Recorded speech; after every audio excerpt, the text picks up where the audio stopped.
We seek the truth. Would you be handing your resignation to the Minister of Culture tomorrow, sir? No, I will not. The leader of the opposition, you have accused your government, sir, of using the Grenada Development Bank to facilitate the financing of personal loans for certain government ministers. The other side is in no position to talk about those issues, and I will leave it there. We discover new perspectives. You know his leadership style, and so many are saying, why are you coming now to talk about those issues? Now is the time to speak. You have the right to decide who will take over. And you met with Dr. Mitchell, and perhaps you might want to confirm what that meeting was about in your response. But Dr. Mitchell, like myself, are Grenadians. We ask the right questions. Why was there no report on the work done of the commission? And how is this new committee different from the commission that was initially established back in 2022? So who are these elements that are using you? I'm disappointed in my political leader. And why is that animating those political conversations now? This is a very interesting question. The Bubb Report with Dr. Kellon Bubb. Thought-provoking, truthful, unbiased, and truly original reporting. Don't go there. You are a technocrat. I mean, you can speak to whether or not it was appropriate or inappropriate for that to occur. Would you have done that as a permanent secretary? Politicians get the information from wherever source that they can. That's going to be the extent of your answer. Yeah. Don't go there. There's a lot of noise around the data protection bill that, in my respectful view, is not warranted. I was one of those making noise, and it's simply because I was concerned about that specific section 33. Don't go there. Are you going to be offering yourself up as political leader of the party? I see you've called me here for much more than diplomatic passports. I don't mind that. Don't go there. What is the relationship like between you and your leader, Dr. Mitchell, your boss, Dr. Mitchell? I'm not sure how to explain how to answer this question at this time. I prefer not to answer. Don't go there. They said that you approached the bank for the loan before the election and that it only materialized after the election. There are also conflicting reports around the quantity of monies that were received. What is the reality here? People try to extort the truth and to make all kinds of things about it. I just stay quiet. So if you notice, I was really and truly quiet about the whole matter. Well, except with not with the New Today newspaper. The New Today newspaper reported on this, so I'm not sure you were quiet on this. Go ahead, Honorable. Go ahead. Well, I'm just trying to answer your question, right? Don't go there. I think we just spoke at length about the regularization framework. So yes, we did. But let us talk, Prime Minister. Let us talk about the workers who are dismissed. The Bubb Report. We go there.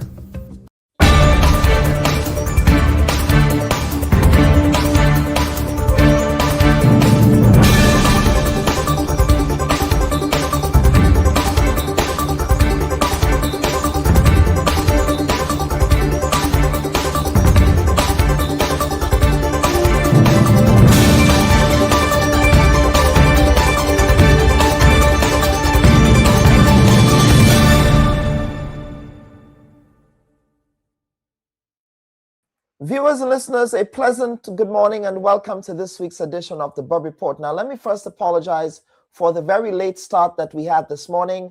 I was having some severe technical issues. Hopefully, those issues will not persist during the streaming of today's program. And as a result, we are going to skip the editorial and get straight into the first segment of the program. We may have the editorial later in the program today, and I do not want to keep our guests waiting. But of course, as you're coming into the stream, please remember to like and share this week's program. Now, April 14th, 1979 marked the beginning of a relationship that has transcended time and circumstances, and that is the friendship between the People's Republic of Cuba and Grenada. Now, just 1 month after the triumph of the Grenada Revolution, both countries decided to establish diplomatic ties that soon became an example of cooperation and solidarity in the Caribbean region. Since then, this collaboration has been expressed in multiple areas of national life. Cuba, for example, has supported Grenada in infrastructure development projects, most significantly the construction of the Maurice Bishop International Airport, in the training of professionals, most significantly medical professionals, and in the development of sectors, including health, education, and sports. Now, the history of bilateral ties between Grenada and Cuba includes moments of sacrifices, and of course, moments when Grenada, following the demise of the Grenada Revolution, ended its diplomatic relationship with Cuba, only for that relationship to resume in 1996, 1997, thereabouts. Now, the presence of Cuban internationalist workers in Grenada and the human cost of the 1983 foreign invasion by the United States are remembered as a symbol of commitment and fraternity.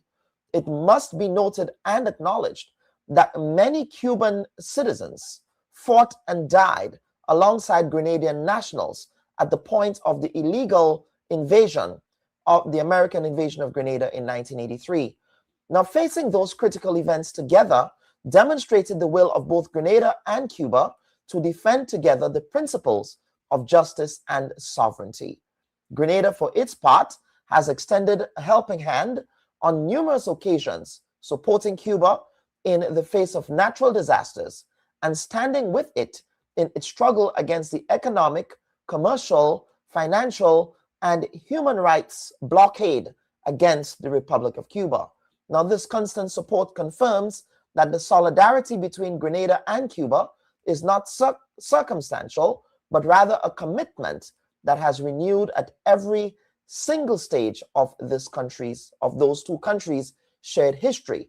It must be noted, of course, that the diplomatic relationship between Cuba and Grenada is ongoing some significant test in the era of the Donroe Doctrine 2.0 and the increasing pressure by the United States to test Grenada's loyalty to Cuba and vice versa. Of course, a fun fact before we get to the panel, there has been a history of Grenadian migration to Cuba dating back to the 1930s. In fact, my great-great-grand aunt and her husband and many Grenadians actually immigrated to Cuba.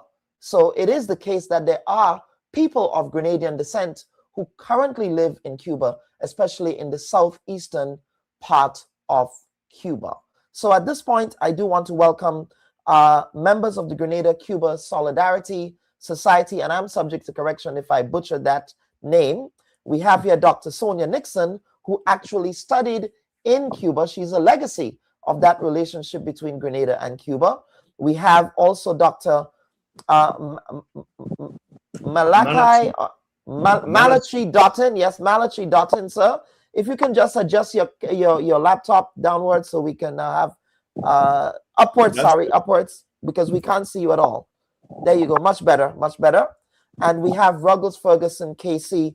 Ladies and gentlemen, welcome to this week's edition of the Bubb Report. Thank you, Kellogg. Good morning, and good morning to all your listeners. Yes, absolutely. Absolutely. And La Lucha Continua. Sí, sí. Igualmente. Igualmente. Yo también habla español. Porque yo naciste en Venezuela. Muchos grenadinos no saben eso. Extraordinary. That's extraordinary. Yes, so I do speak fluent Spanish because, of course, I was actually, Grenadians, don't crucify me now, okay? I was actually born in Venezuela, but I moved to Grenada when I was about 3 years old. So like Morris Bishop, I'm a full Grenadian, okay? The history goes that my grandparents actually immigrated to Venezuela in the 1950s. My grandmother moved to Venezuela when she was only 19 years old after getting married to my grandfather, Roy Bubb. Of course, my grandmother was, she was a Kingston before she got married, Kingston Redhead before she got married. But ladies and gentlemen, welcome to this week's edition of the Bubb Report. Let us begin big picture. Grenada and Cuba, they are observing diplomatic ties at a very fraught time, given everything that's happening geopolitically. Let us first go down memory lane a bit. Both you, Dr. Dotton and Dr. Nixon, both of you studied in Cuba. So let us talk about your experiences studying in Cuba and the legacies. I believe that's one of the tangible legacies of that relationship between Grenada and Cuba. Dr. Nixon, I would begin with you. Thank you, and again, good morning, everyone. So picture this, it's 1979, and despite all of the propaganda about communism and what Fidel is going to do and what's going to happen to Grenada, 38 of us pack our bags and jumped on a plane with a lot of problems and went into Havana on October 6th, 1979. Most of us in that group were basically doing university studies. We probably weren't the youngest group because there are a lot of people who had worked, who had probably gained a first degree, etc. But when bushy-eyed, eyed wide open, we are taking this chance in the interest of not only self-development, but also the development of our country. We all understand. I can tell you from a health standpoint, the challenges we had in the 70s with nurses being beaten when they demonstrated the health sector was in chaos. You have to recycle gloves. In those days we used to boil needles back at, sterilize and stuff. But there was a lack. And it was so important in the health sector, the lack of not only material, but human resources, that the Prime Minister then, in the revolution, Maurice Bishop became the Minister of Health. Okay? In 1979, we also adopted the Alma Ata Convention, which spoke about primary care, which the Cubans have practiced to today, being the fundamental way of delivering health services to the population. So we jumped on this plane and we gone to Havana, but it's only a couple of weeks after Hurricane David, which devastated. Cuba's in the hurricane path. I had not began hearing a lot about hurricane. I guess communication was less, consciousness about those things was a lot less. But we went into Havana in 1979, October 6th, and we were still getting the red mud coming into our pipe every so often. Guess what? It meant that the Cubans were not necessarily in the best of form, but had extended an invitation, and they laid out the best color red carpet they could. Yes, was there cultural shock? Of course there was. Because some go downstairs and your mother cook and she cook bakes and saltfish in the morning and a cup of cocoa tea. That was what we got. But we got milk and we got bread and butter and we got all meals and we got free education. All you had to do when you went to school in Cuba was go to school and learn, because you got where to live. Linen, you could take a linen to the laundry if you want. You don't have to whatever your intimate clothing, books, pencils, where to sleep, 3 meals. In a country that has never really been allowed to become rich from 1959. Okay? Cuba has opened its doors, and some of us who probably could afford to go to school in America. But I can tell you, I never heard about any scholarships. SU offered a few, like 6 in the years before. But saying, Grenadians who want to study medicine, come to SU. Grenadians who want to study engineering, you can go to Rutgers or you can go to MIT. That was not afforded to us. Okay, and many of us were not. That's probably the youngest girl. Okay, many of us were already in our 20s and looking forward to fortifying what we can be to becoming something, and something that, like I said, would be of value to you and your country. Yes. Cuba opened their arms, unprejudiced, because I never felt like anybody asked where you're going, where you're coming for. Right? A couple of times I asked myself what I'm doing there, because your life could have been different. But we needed to focus on why we were there. And the truth is, we did. Yes. Think about, I come to drink milk, I don't come to cow. Well, that was my mantra. I'm here to drink the milk. I don't like milk, but I tell you what it is, right? I did what I had to do. People focus on what the objectives were. It was about Grenada. And it was about a big brother catching hell. The claim that the people who have the least often give the most, who didn't have as much as other first world countries that surrounded us, but invited us, took us in, nurtured us to be able to come back to serve Grenada. Absolutely.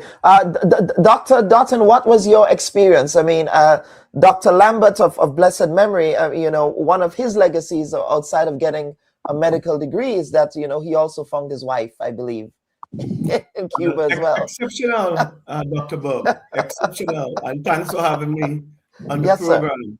Sir. Indeed, fortunately, I spent 12 years in Cuba. I spent 6 years for Spanish, 5 for the first degree. And CARICOM had a scholarship in 1995, which I applied, and I got a scholarship sponsored through the United Nations, I returned to Cuba and I spent 2 years for my master's degree. Thereafter, I got another United Nations scholarship and I spent 4 years for my PhD. I did plant biotechnology, and that 12 years was exceptional, having met so many friends from all over Africa, the Caribbean, and Latin America. But interestingly, I came out from Cuba speaking Spanish. I went to French school also, so I speak both Spanish and French. And that legacy is quite enduring, Dr. Bubb. Spanish. So you picked up French in Cuba as well. That's fascinating. Well, as just giving you a piece, I had a French a girlfriend from Martinique. So that's what it was. Budget. Sorry about that. Go ahead. Yes. You know how it goes with relationship to understand the culture. And I wanted to speak Patois. So I did the French and I've been able to pick up the Patois.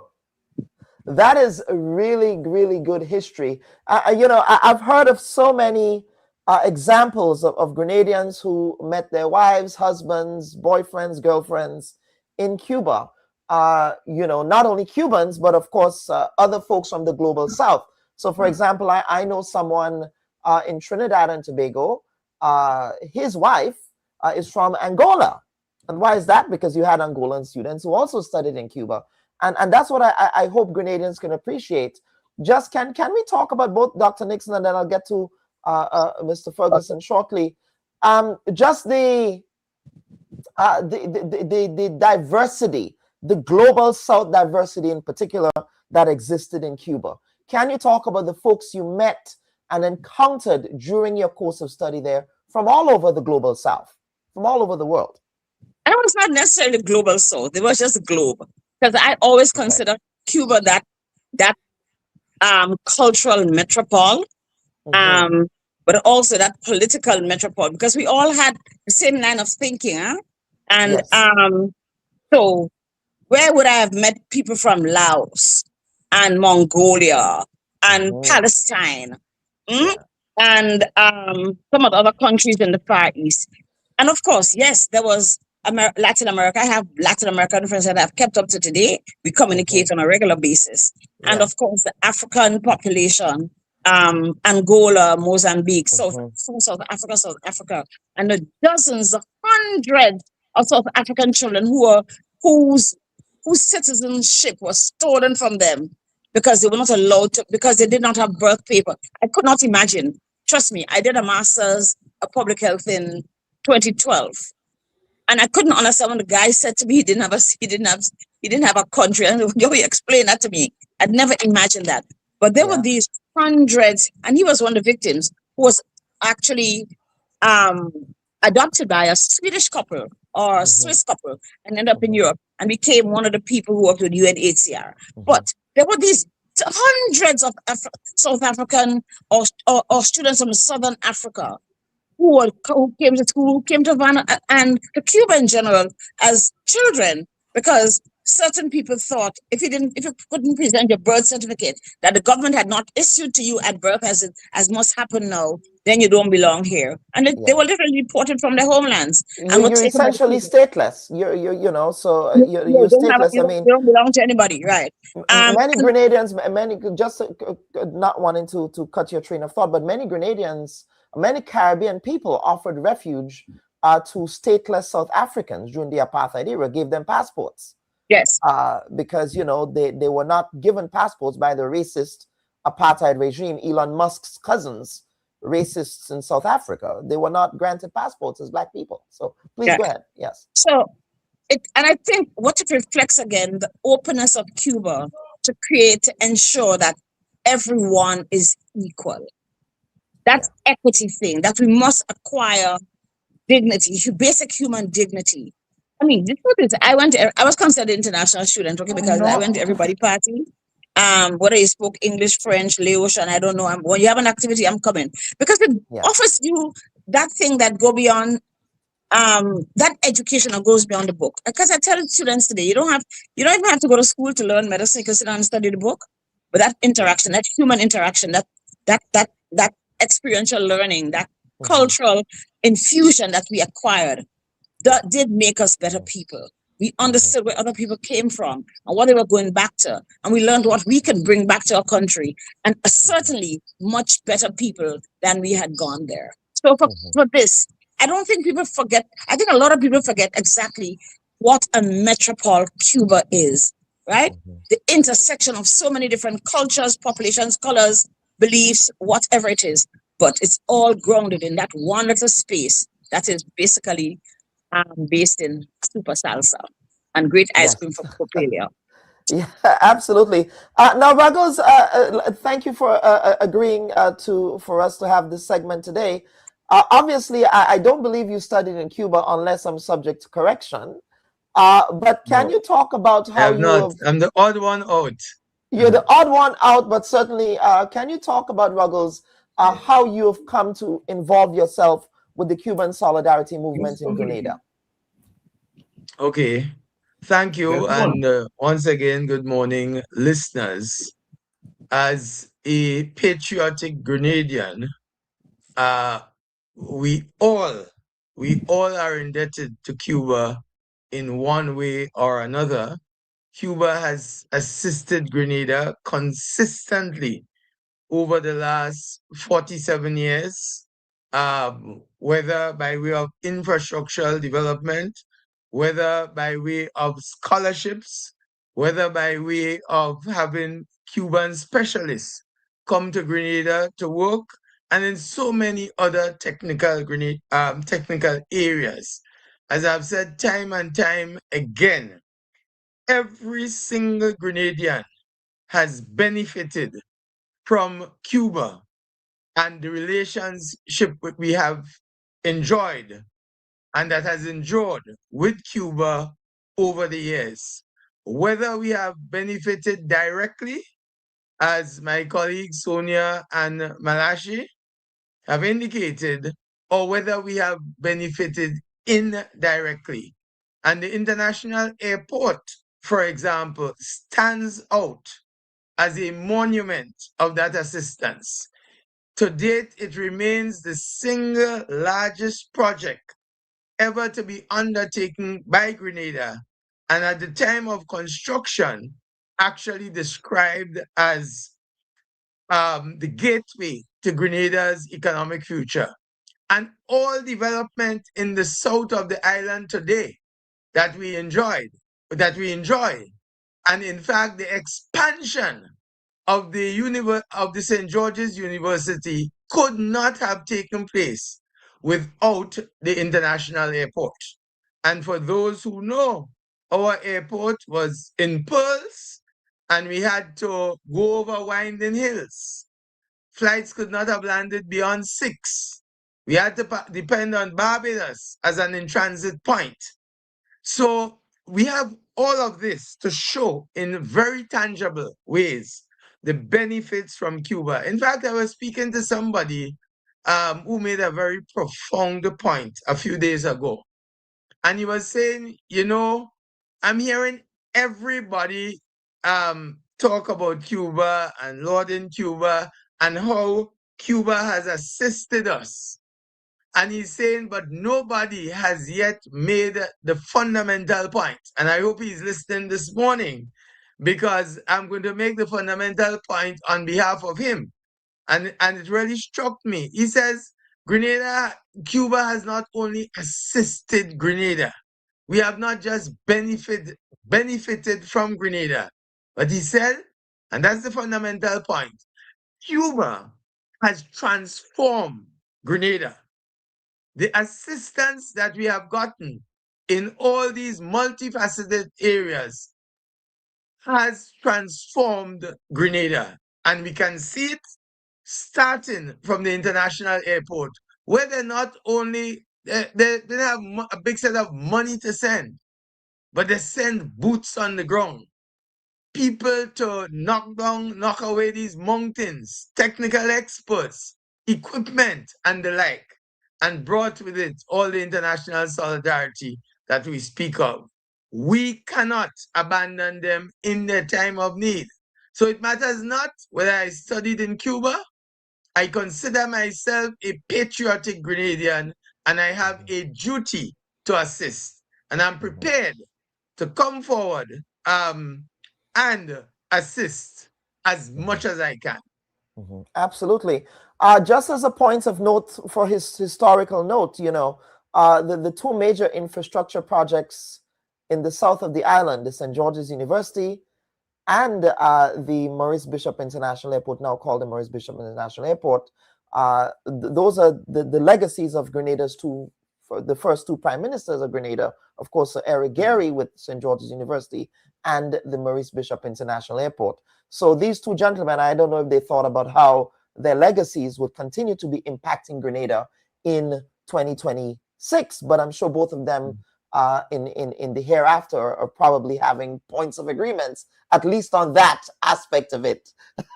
Yes, but ideologically not so much, but on that aspect of it. Yes, but these projects feed into each other.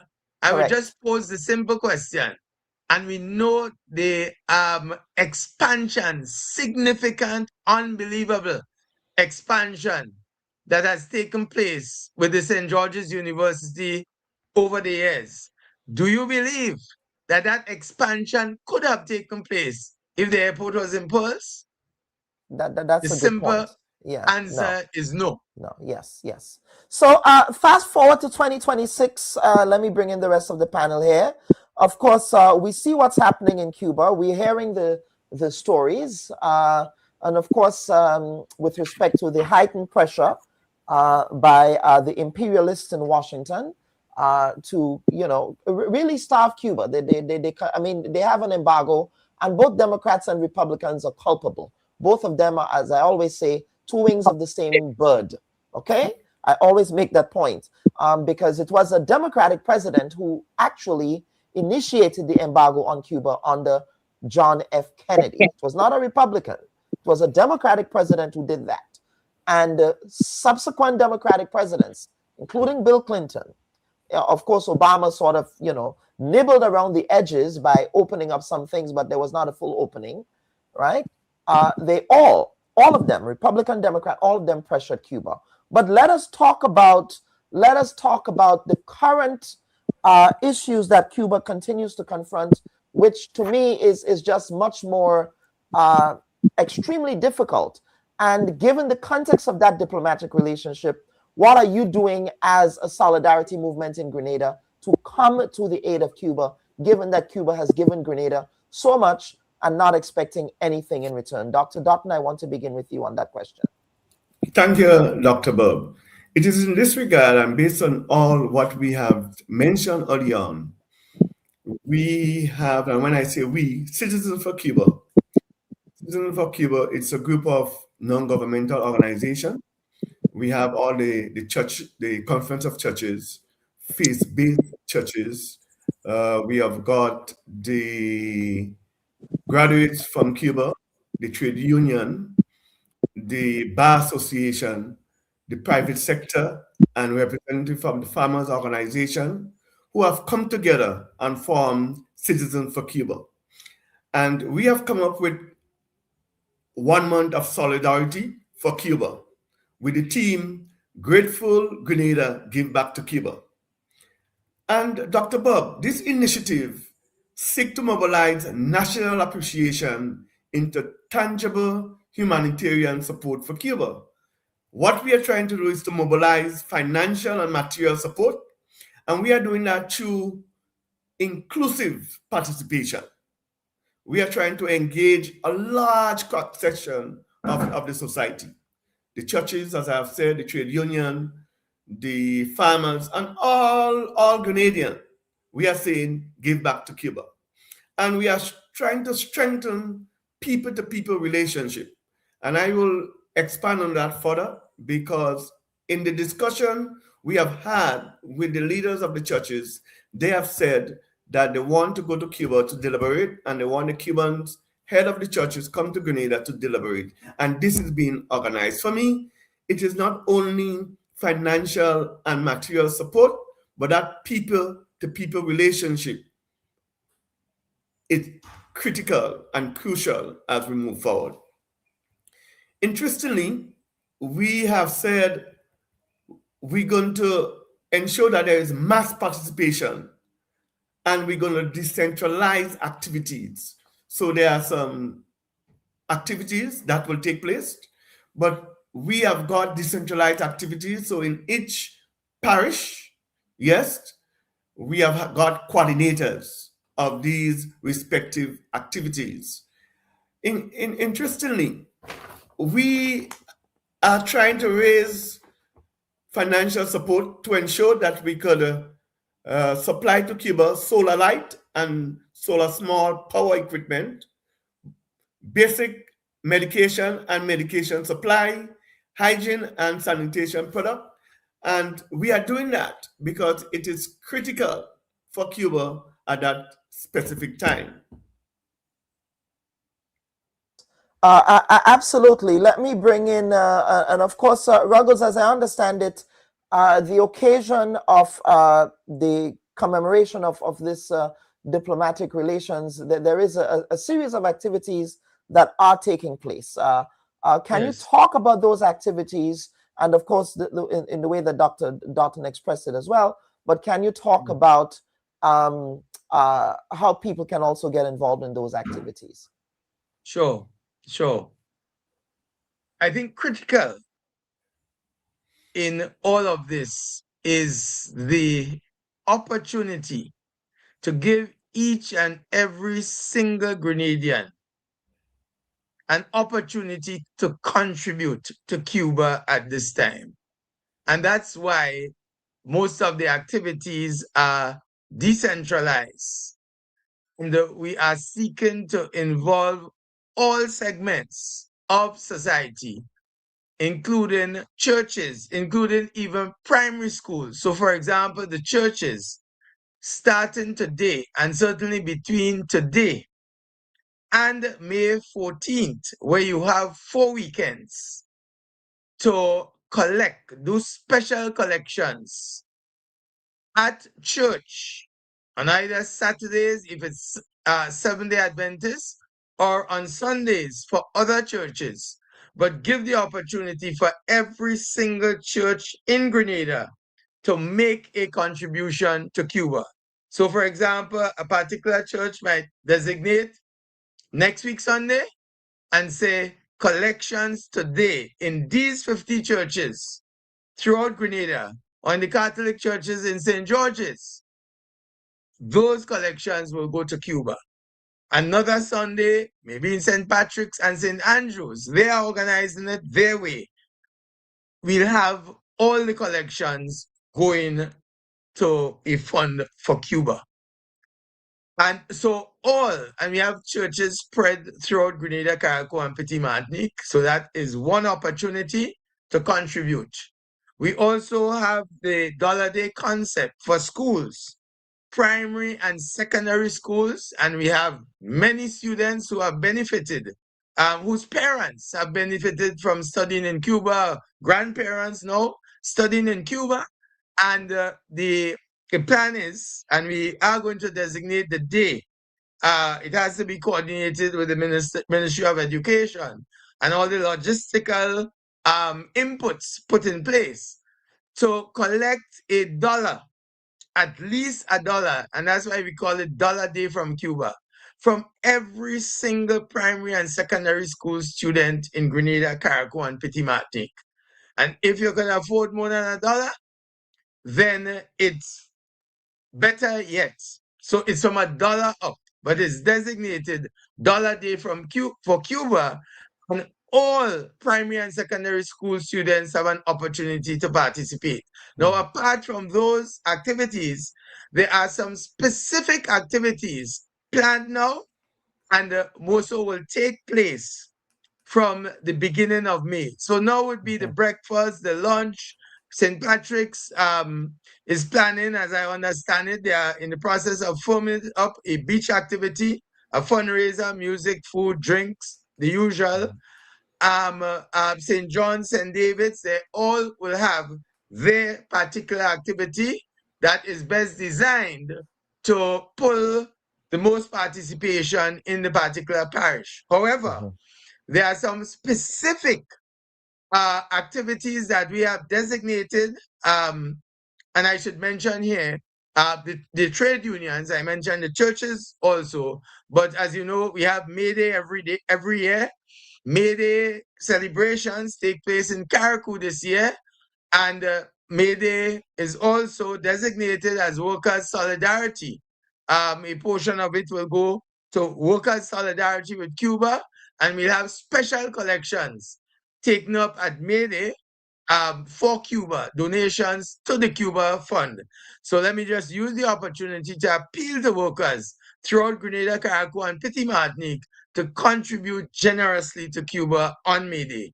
Apart from those activities, May Day, then we have a major activity on May 6th at the Trade Center, Wednesday, May 6th, and that's Professionals for Cuba. All the Cuban graduates, the engineers, and other professions. There'll be a special dinner, a high-end. The proposed price would be $250 per person, and targeting about 250 people. And all proceeds from that dinner will go towards Cuba. We also have on May 9th a concert for Cuba. And that concert will be a variety concert, calypsonians, musicians, different musicians, other singers, poets, dancers, skits, the works. It will be a 3-hour show at the Trade Center, starting at 7. The dinner will start at 6 on Wednesday, the 6th of May, at 7. That's a Saturday. On the 9th of May, from 7 p.m. to 10 p.m., we will have a tightly produced show by one of our experts, and you will get more information on that this week. The proposed fee is $50 per person, and we hope to have a capacity trade center on May 9th. And then we have on May 15th, a Grenadian, what is designated as a Grenadian Cuban soiree at Rainbow Inn in Grenville, where you have food, drink, entertainment. It will run from 6 p.m. to 12 midnight, and you'll have special entertainers. So these are what I would call certain signature events. The dinner, the concert, the Grenadian Cuban soiree are signature events aimed to raise significant funds to send to Cuba. And all of this is being done. There are several other ideas, and it's said we are trying to get as many people involved. So then fill a barrel concept, where we have people to go to the supermarkets and collect stuff. So for example, one former ambassador to Cuba was telling me on Tuesday, he says that Cuba needs a lot of mosquito coils now because of the problem with energy and the darkness. The mosquitoes are on a rampage, so they need lots of mosquito coils. So things like that, tin stuff, food, you can get at the supermarkets, and we'll have people doing that. So the entire length and breadth of Grenada, Carriacou, and Petit Martinique is covered. In fact, it's coming together nicely. We have business places calling and making commitments, and people who, quite frankly, I never believed would have come forward, are coming forward and committing to ensure that this month is a success. Absolutely. We do have to get to the next segment, but I do want to go to the other panels who are here for this segment. As we are going forward with all of these activities, in the comments section, we do have someone, David Denny, who I believe is from Barbados. He says the Barbados-Cuba Friendship Association supports this action plan. We're also willing to work with this movement. you can contact me at the following. And then he goes, David Denny, President, Barbados Cuba Friendship Association. And then he includes his number there, which is 246-286-4052 in the email. But I can also share that information with you. Yeah, thanks for the courtesy extended. I think I know the comrade. And just to conclude, we are happy to be here, but the central activities that we are having is to maximize visibility and impact. What I want to say, Dr. Bubb, is that all those central activities, we are able to decentralize it. So in each parish, we have got coordinator. So those coordinators are coordinating activities. For example, in St. Mark's, we have Honorable Dr. Clarice Modest. She's coordinating activity in St. Mark's, and she have got about 5 activities. She'll also have got a coordinating team in St. Mark's. In St. John, we have got Dr. Antoine, who is also a graduate from Cuba, and he's coordinating St. John. In St. Patrick, I have just received this morning some activities from Dr. Braveboy, and last night, Dr. Coy have also come up with activities. So there are various activities in St. Andrews. They have activities planned also by Dr. Hines and Dr. Johnson, and various activities in respective parishes. So just last night, I met with Mr. Brizan, Horisho, Tropicana, and he himself is organizing an activity at his facility. So we are happy for that national call, because we are convinced that solidarity is not something you promise, Dr. Bubb. It's something you practice. And we are very happy as citizens for Grenada to ensure that we are practicing solidarity with Cuba. Over. Yes, Dr. Nixon, over to you for closing comments. Yes. So we also, this is my opinion. This is Sonny Nixon. This is criminal that has been put on Cuba. You know, when we had COVID in 2020, Cuba is the only country that developed 5 vaccines within the year to take care of COVID. Not only that, Cuba picked up its citizens and spent them its professional staff. Barbados benefited. We benefited at the end.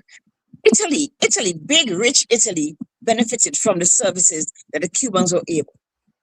Despite all that has happened in the last 60-something years of blockade, Cuba has been able to advance. When you close the door, it is criminal and immoral. I'm sorry, this is me speaking for myself, okay? It is criminal and immoral to allow our children or babies to die because there's no electricity for their incubators to work. It is criminal and immoral to block the way so we can't produce our medications to take care of our people. And we have to stand, like Dr. Dawson says, solidarity must be practiced. It must be active and ongoing. And just by showing our support for Cuba, I think we show that we really do not endorse that which has happened to Cuba. It is unfair. You cannot close people from basic human rights. We also have, and I don't know how come the guys forgot, that there'll be a bank account to which people can put money into the bank so we can be able to procure items or be able to give funds to the Cubans, and that would be shared soon with the general population as we get everything in place. The truth is, the Cubans do not deserve to suffer like they did. They have given everything with their eyes closed and their hearts wide open and their hands in function. It is our time. I don't think it's even given back. I think it's our time to give to Cuba that which they deserve, which unfortunately they have come to deserve. They have been dehumanized by people who think they have power, and we have a responsibility to maintain their dignity and to give them the life that they so deserve. Grenada, we're in a special place because we've been their first friends in the Caribbean, and we've been long time friends. And I'll just ask anybody, how do you allow your friend of 47 years to fall by the wayside? That's not right. Yeah. Let's get to some quick viewer comments, because I think those are the important for the panelists to answer important questions. Dr. Don, if you can just adjust your screen again. There we go, much better. Thank you. Let's get to what is the plan to ensure that the items collected in Grenada will get to the people who need it most in Cuba. What are those logistical arrangements looking like, especially in the face of heightened American pressure against Cuba? They're restricting items getting into the island. Well, specifically fuel, but I don't know if that is something that you're coordinating with the government, with CARICOM, or what's that looking like? Well, that's true. We have the ambassador from Cuba to Grenada who is here, and also our ambassador to Cuba. Who is in Havana. We have had the experience last year, November. We have sent some stuff for our student in Cuba. That's the Grenadian students who are studying in Grenadian Cuba. students studying in Cuba. And it about 2 months. It left in November and it arrived in Cuba in end of December. So the students in Cuba have got material support until the end of the year. But interestingly, Dr. Bubb, the Presbyterian Church and the Adventists have said that they have got connection there, and fellows also in Cuba, and they will also want to go to Cuba to do some deliberation and also give stuff to their fellows. So we do not have any problem with that. But most of the things that will move to Cuba, a lot will go to non-governmental organization and obviously with supervision of the government, because we have to do it through our ambassador, through the government. Okay, very well. We have another question. I believe it's along the lines of so I'm not the way that this question is framed. It's grammatically incorrect here, but I think the point of it is in respect of the Grenadian students and how they're faring in Cuba, and is the solidarity movement in Grenada, what are they doing to support the students in Cuba? But I believe Dr. Dotton, you hinted on that. Yes. Yes. Okay. All right. And of course, we have, let's get to another comment here. I think Ernesto Jose was asking a similar question about how it gets there. So I believe you were able to answer that. And Dr. Bubb, I think that is a detail that is being coordinated as Dr. Dotton indicated. And the ultimately intention is it to reach. Listen, there have been boats going from throughout, and you have had civilians going with these boats from the UK. There was one recently, and I've actually ensured delivery. That's the flotilla. The flotilla, yes. So, but the important thing is that we must not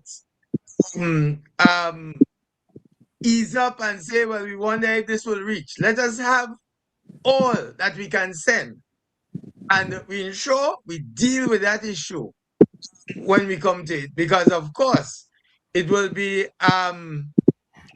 another scandal if after all this humanitarian aid is collected, then there's an intention to prevent. Listen, the Cubans need that assistance now. I was looking at not now, yesterday, 2 weeks ago, and that's why all these activities are being concentrated during what is considered to be a short time period, because we're dealing with an emergency. If we postpone it for 1 month, that's how many more babies and children are liable to die in Cuba. So we have to act now, and we have to act in a way that these supplies will get there come what may.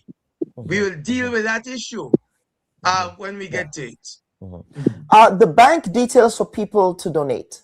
Final question. Yes. Final question from the audience. That will be provided during this week. You know, the whole technical issues related to the bank accounts, but hopefully that should be sorted out by tomorrow, Monday or Tuesday. And Dr. Bob, we want to say, as signatory to the bank account, we will have representative from the churches, we will have representative from the non-governmental organization, and we will have representative from the Cuban graduates and the Bar Association. So this is critical for transparency and accountability. Absolutely.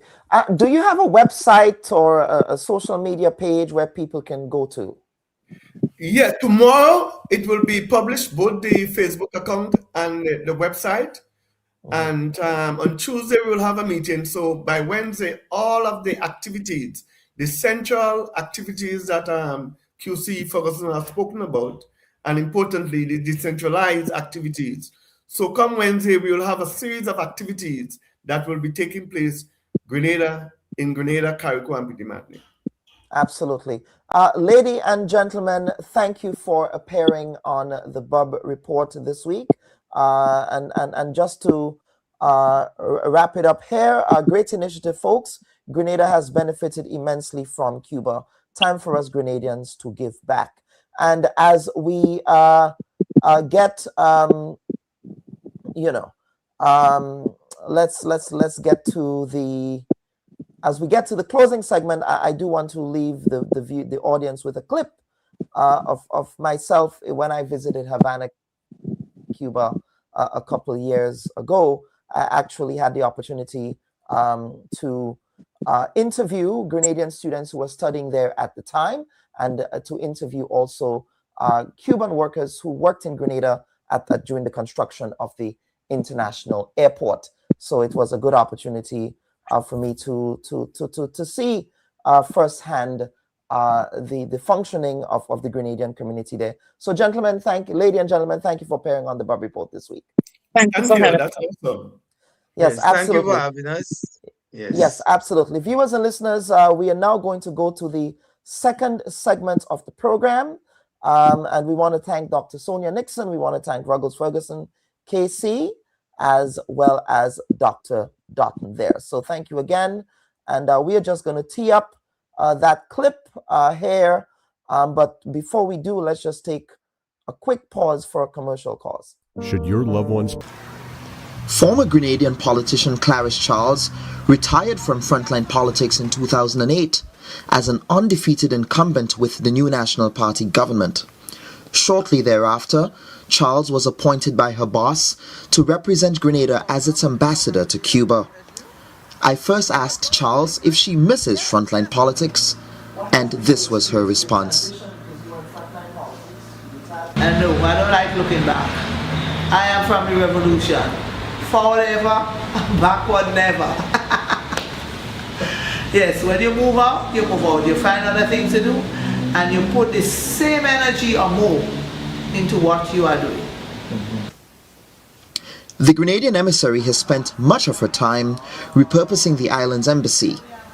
It acts as an embassy and as a halfway house for Grenadian nationals who visit Cuba for medical attention and other state business. We arrived at the embassy to a buzz of construction and renovation. The upper floor houses the sick who require outpatient care while in Cuba and whose medical conditions may require extended stays on the island. I think that doing that for them is not like a privilege that they have. I think it's a necessity, and it is something that the government should continue to do, because as long as Cuba is there, Grenadians will continue to come. There will be students, there will be sick people. You cannot just think that they're going to find a place, and if they don't find a place, they got to come back home. I don't see any sense in that, doing something halfway and then having to go home. They come here, they need emotional support. Sometimes they need financial support. They are anxious, they don't know the language, they're in a different culture. So whatever you do it for humanity. You do it because it is a human thing to do. It is a right of every Grenadian to come to its embassy and get care and attention. As part of my visit to Cuba, I was able to present a donation of school supplies for the Maurice Bishop School for Special Education. Many of the items were donated by Grenadian nationals in New York. Ambassador Charles welcomed the initiative and encourages Grenadians who visit Cuba from Europe and North America to do the same. Once they contact the embassy, most of them ask me, what would you like me to bring for you? And I said, no, I don't need you to bring anything for me. I need you to bring some crayons, some drawing books, some plasticine, because there is a school in Cuba called the Maurice Bishop School for Special Education. And these are for the students who are challenged in different ways, mentally and educationally. And it is named after one of our prime ministers. And I think that we can support that school. Ambassador Charles will have her hands full in the next few months, welcoming another batch of Grenadian students to Havana and facilitating the transfer of sick patients for urgent care.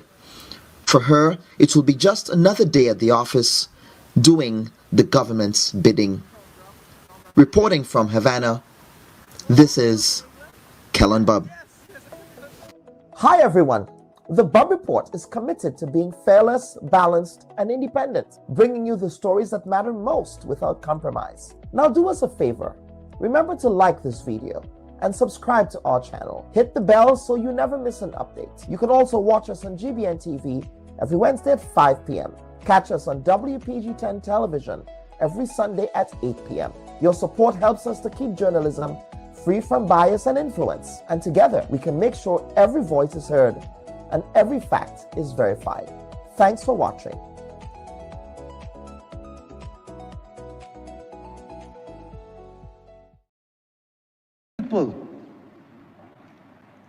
By simply trying to put guardrails in place that strengthen our democratic system and provide for greater transparency and predictability, but above all else, simply seeks to put the voter at the center by protecting the choice of the voter made in an election. This is not a case of restraint of trade, as can happen in employment contracts. This is not a case of suppression of views or dissent.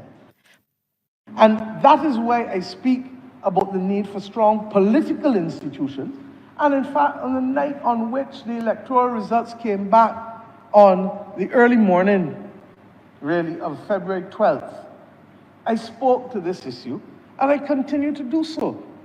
And there are things that I think that we can have a sensible conversation to put in place. Fight for that seat with all our might. We're not selling our votes, and now you're calling to buy it back? No way! We say all of the votes in St. Andrews Northwest belongs to Sister Marcia Francis, Teacher Lisa. We say forever with Teacher Marcia Francis. And with the team that she has around her, I have no doubt in my mind, from what I have seen, that you don't have to worry about somebody taking your vote again and going and sell it. Oh God. You know, friends, I have seen a lot of things in my life. But what we put forward at the last election and what was done, I asked myself, I cannot believe human beings could be that. Well, I don't know what word to use. I cannot believe it, but sisters and brothers, you have hardly heard me say anything. And I'm not going to say much more tonight, because I think their conscience will deal with them finally. Their conscience will deal with them. You cannot go to a people, ask for their vote, made them make sacrifices. Some of them gave up their life to serve you. Some of them could have been killed. Some of them had to face the axes of the opposition. And then the next day you take the vote and you go and sit down. You go and sit down and you decide to sell it for 50 pieces of silver. Have a conscience. There are people who carried scars for 4 years in this constituency. There are people who carried pain for 4 years in this constituency. But I believe for me, and I'm sure it's the same for every single one of you, what was the final straw that I believe broke the camel back was when the member of parliament for this constituency proudly declared in the parliament of this country that election has consequences. Until today, that statement still hurts me. And viewers and listeners, welcome back to this week's edition of the Bubb Report. Of course, in this lead up to the segment, we heard from Prime Minister Mia Motley of Barbados, articulating and justifying the reasoning behind enacting anti-floor crossing legislation in her country. And the subsequent clips were members of the opposition New National Party continuing to decry and deride their former colleague, the Honorable Delma Thomas, Member of Parliament for St. Andrew Northwest, for crossing the floor from the New National Party onto the government side in Parliament, from the opposition to the government side in Parliament, as it is constitutionally known, because the Parliament really does not recognize political parties. Now, the term floor crossing was first used to describe the process when members of the British House of Commons cross the floor to join the group of people or members of another political party elected to the House of Commons that was seated on the opposite side of the floor. Now today, the process whereby one member of parliament ultimately leaves his or her political party in order to join another party or become an independent candidate is often referred to as floor crossing in Westminster parliaments, such as those in Barbados and in Grenada. Now, it should be noted, however, that in some cases, the term floor crossing is used to denote the singular event of voting with another party on one particular and on special questions. Now, this is the case with a few countries where the members of parliament vote through their seating positions and are allowed to change their seat for every vote, particularly in decisions that without requiring party discipline. Now, of course, the decision by the Mia Motley administration to look at floor crossing legislation is a debate that is raging, and not only in Grenada, but in other parts of the Caribbean. And the question is, of course, when members of parliament are elected to parliament, what happens to the seat that they have been elected to serve when they cross the floor? And of course, Barbados is attempting to answer this question. In February of 2026, the Barbados government passed an anti-defection constitutional amendment requiring members of parliament to vacate their seats if they resign, are expelled, or if they cross the floor. Now, the government there is framing that as protecting the voter mandate, the integrity of the voter mandate, that is. The reform effectively elevates party authority over parliamentary independence, consolidating power in party leadership and in the prime minister. Now, critics warn that this sidesteps broader constitutional reform. It also risks strategic manipulation of members of parliament and underscores the piecemeal nature of Barbados's constitutional changes amid a lower house without an opposition.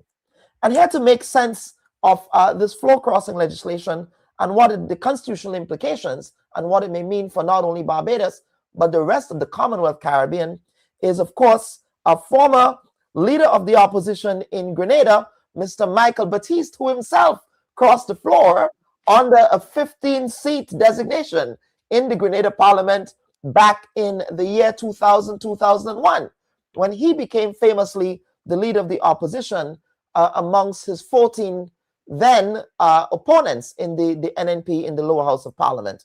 Then we also have Mr. DeVaron Bruce, who's joining us from Bridgetown, Barbados. No stranger to the Bubb Report. Devaran, welcome to you. And we have a constitutional attorney, Dr. Ronnie Yearwood. And Dr. Yearwood, forgive me, you are also, I believe, a senior lecturer at the University of the West Indies Cable. Can you talk about what you do there as per our titling purposes? Okay, well, as a senior lecturer and deputy dean for the University of West Indies Cable Campus, part of my responsibility is to manage the undergrad program. So we ensure that the program runs smoothly for our students. There's pastoral care. So that's the admin side of the job. And then on the teaching side, I'm also course director for law and legal systems and constitutional law as well. Absolutely. Gentlemen, welcome to this week's edition of the Bubb Report. Dr. Yearwood, it's your first go at the Bubb Report, so we're happy that you're able to join us today, and I hope I did not cause you to leave church too early today, this morning. But Mr. Batiste, I want to begin with you, sir. Of course, you've been hearing the debate in Barbados and the rationale put forward by Prime Minister Mia Motley with respect to anti-flow crossing legislation. Let's get your thoughts on that big picture, sir, as someone who famously crossed the floor in Grenada in 2001. Well, first let me say a pleasant morning to all the wonderful listeners out there and to other members of this distinguished panel, and to you, Dr. Bubb, for putting together such a very, very important and I would say interesting program. Yes. Now, the question of crossing the flow has been a culture and a tradition in the Caribbean, and the Barbados and Grenada is no exception. Now, I listened to the Honorable Prime Minister, Mia Motley, and it's I term it as political emotionalism. Now, in Barbados, you had a former member, I think it was Dr. Haynes, that crossed the floor and formed his own party. You had another leader of the DLP that had left the DLP and went over to the BLP. In Grenada, in 1972, we had 13-2 with Mr. Friday and Herbert Blaise as the two opposition members. Dr. Friday left and went over to the GLP, and it became a 14-1. Now, in 1985, Grenada had an election after the intervention. It was two parties contested the election, the NNP and the GOLP. By 1988, members of the NNP resigned from the NNP, crossed the floor, and went over to form NDC, the National Democratic Congress. 1 year later, 1989, we had another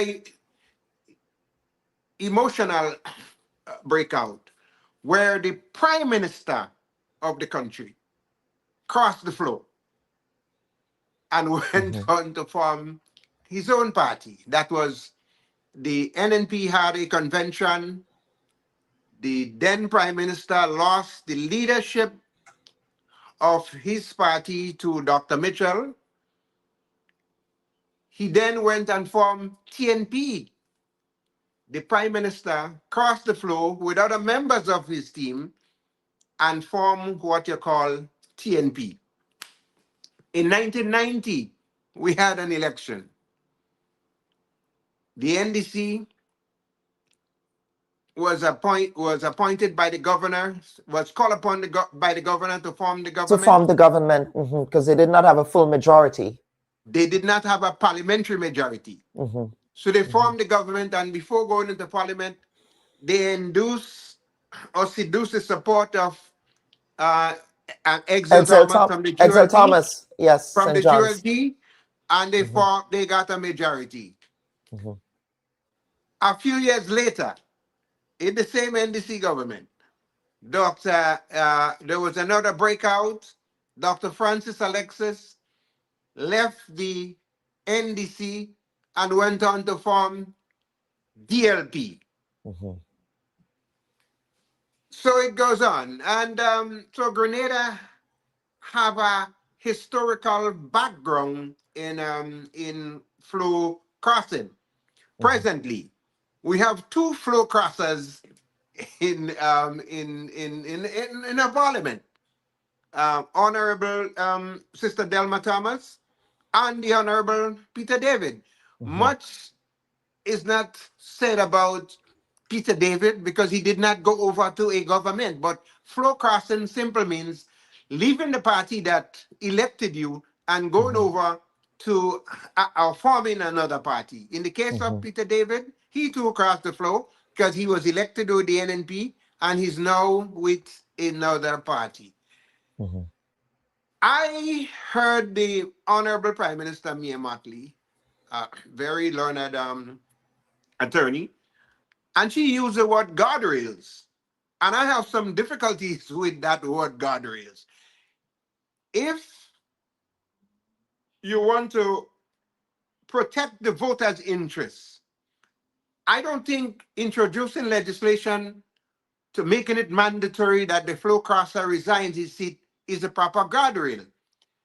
If you want to strengthen our democracy, instead of strengthening the position of the prime minister who is already have too much power, legislation, what we call recall legislation would be a better way to put in safeguards so that we protect and strengthen our democracy by leaving the decision not to Parliament, but to the voter.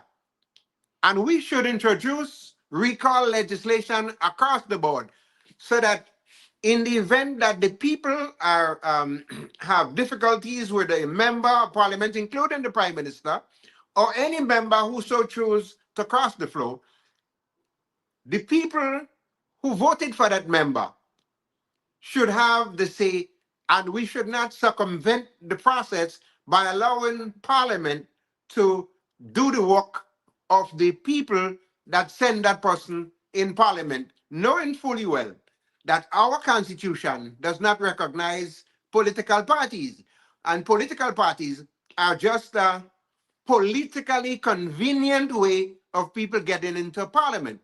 So to protect that, let's look at recall legislations rather than what is proposed. Very interesting. Yes, Dr. Yawood, I want to bring you in here, sir, because this has always been my conundrum, right?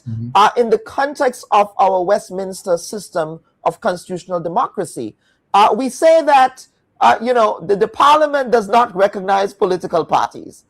Yet, when the parliamentarians go in Parliament, or well, the NNP did this, or the NDC did this in the case of Barbados, the DLP government or the BLP government. So in many respects, while on paper the Parliament may not recognize political parties, it de facto does in a way, does it not? And isn't that one of the issues that we are confronted with in our systems? So you're right on that. So the Constitution of Grenada, for example, mentions the word trade unions. It doesn't actually mention the word political parties. It allows you to associate and be part of a trade union or similar associations freely when it talks about your rights. Actually, in Barbados, it mentions trade unions and it mentions the word political party. And I think that's one of 2 mentions in the Barbados Constitution that you get of the word political party. But there's no definition of what a political party is in the Barbados Constitution or the Grenada Constitution. What happens is that members of Parliament or persons with, as my colleague would have said earlier, associate themselves with a grouping called a political party for purposes of winning the election, gaining a seat, and therefore the system unofficially sees the political party But in official terms, in terms of the constitutionality of it, the Constitution does not recognize political parties. It recognizes members of Parliament, individual candidates who put themselves forward. Now, in terms of the floor crossing legislation and what it does in Barbados, basically it triggers a by-election. So when a member crosses the floor, in terms that you're either expelled from the political party, you've resigned from the political party, or you change your association in Parliament from one political party to another political party, that's what triggers the by-election, so that you return to the voter who had put you there. Now, the problem with this legislation, I think, is not in the principle of what it's trying to do, because in principle, I think most of us do not find difficulty with the fact that you have been given a mandate, you've come to Parliament, yes, officially in the Constitution as a member of Parliament, but we know that when you knocked on that voter's house, wherever in Barbados or Grenada, you represented yourself as a political party. You sold the manifesto of that political party. You signed up to the leadership of that political party. So therefore, in principle, if you want to change your allegiance from one party to another party, you should have to return to the people. Now, what the Barbados legislation does is essentially it has its overreach. And that is the problem, because the trigger is if the political party expels you. So you haven't actually done anything. You haven't crossed the floor. You haven't changed your allegiance. The political party gets into Parliament and says, you know what? I've expelled member X, and therefore that triggers the by-election, and you are then forced into a situation where you are returning to the people because your political party decided to expel you. Therefore, as you had mentioned earlier, that's where the strategic manipulation could come into play. So the Barbados legislation goes way beyond what is normal or simple floor crossing, which I think we can all in principle understand helps to protect the mandate of the democratic mandate that you have been elected by and through this agency, this organization that we call the political party. You've gone there, you've made particular promises, you've said, I'm going to do X and Y, I'm based on this, and then you want to switch your allegiance in Parliament. You know, that should and could be subjected to a by-election, essentially what my colleague was talking about earlier, the idea of you being recalled.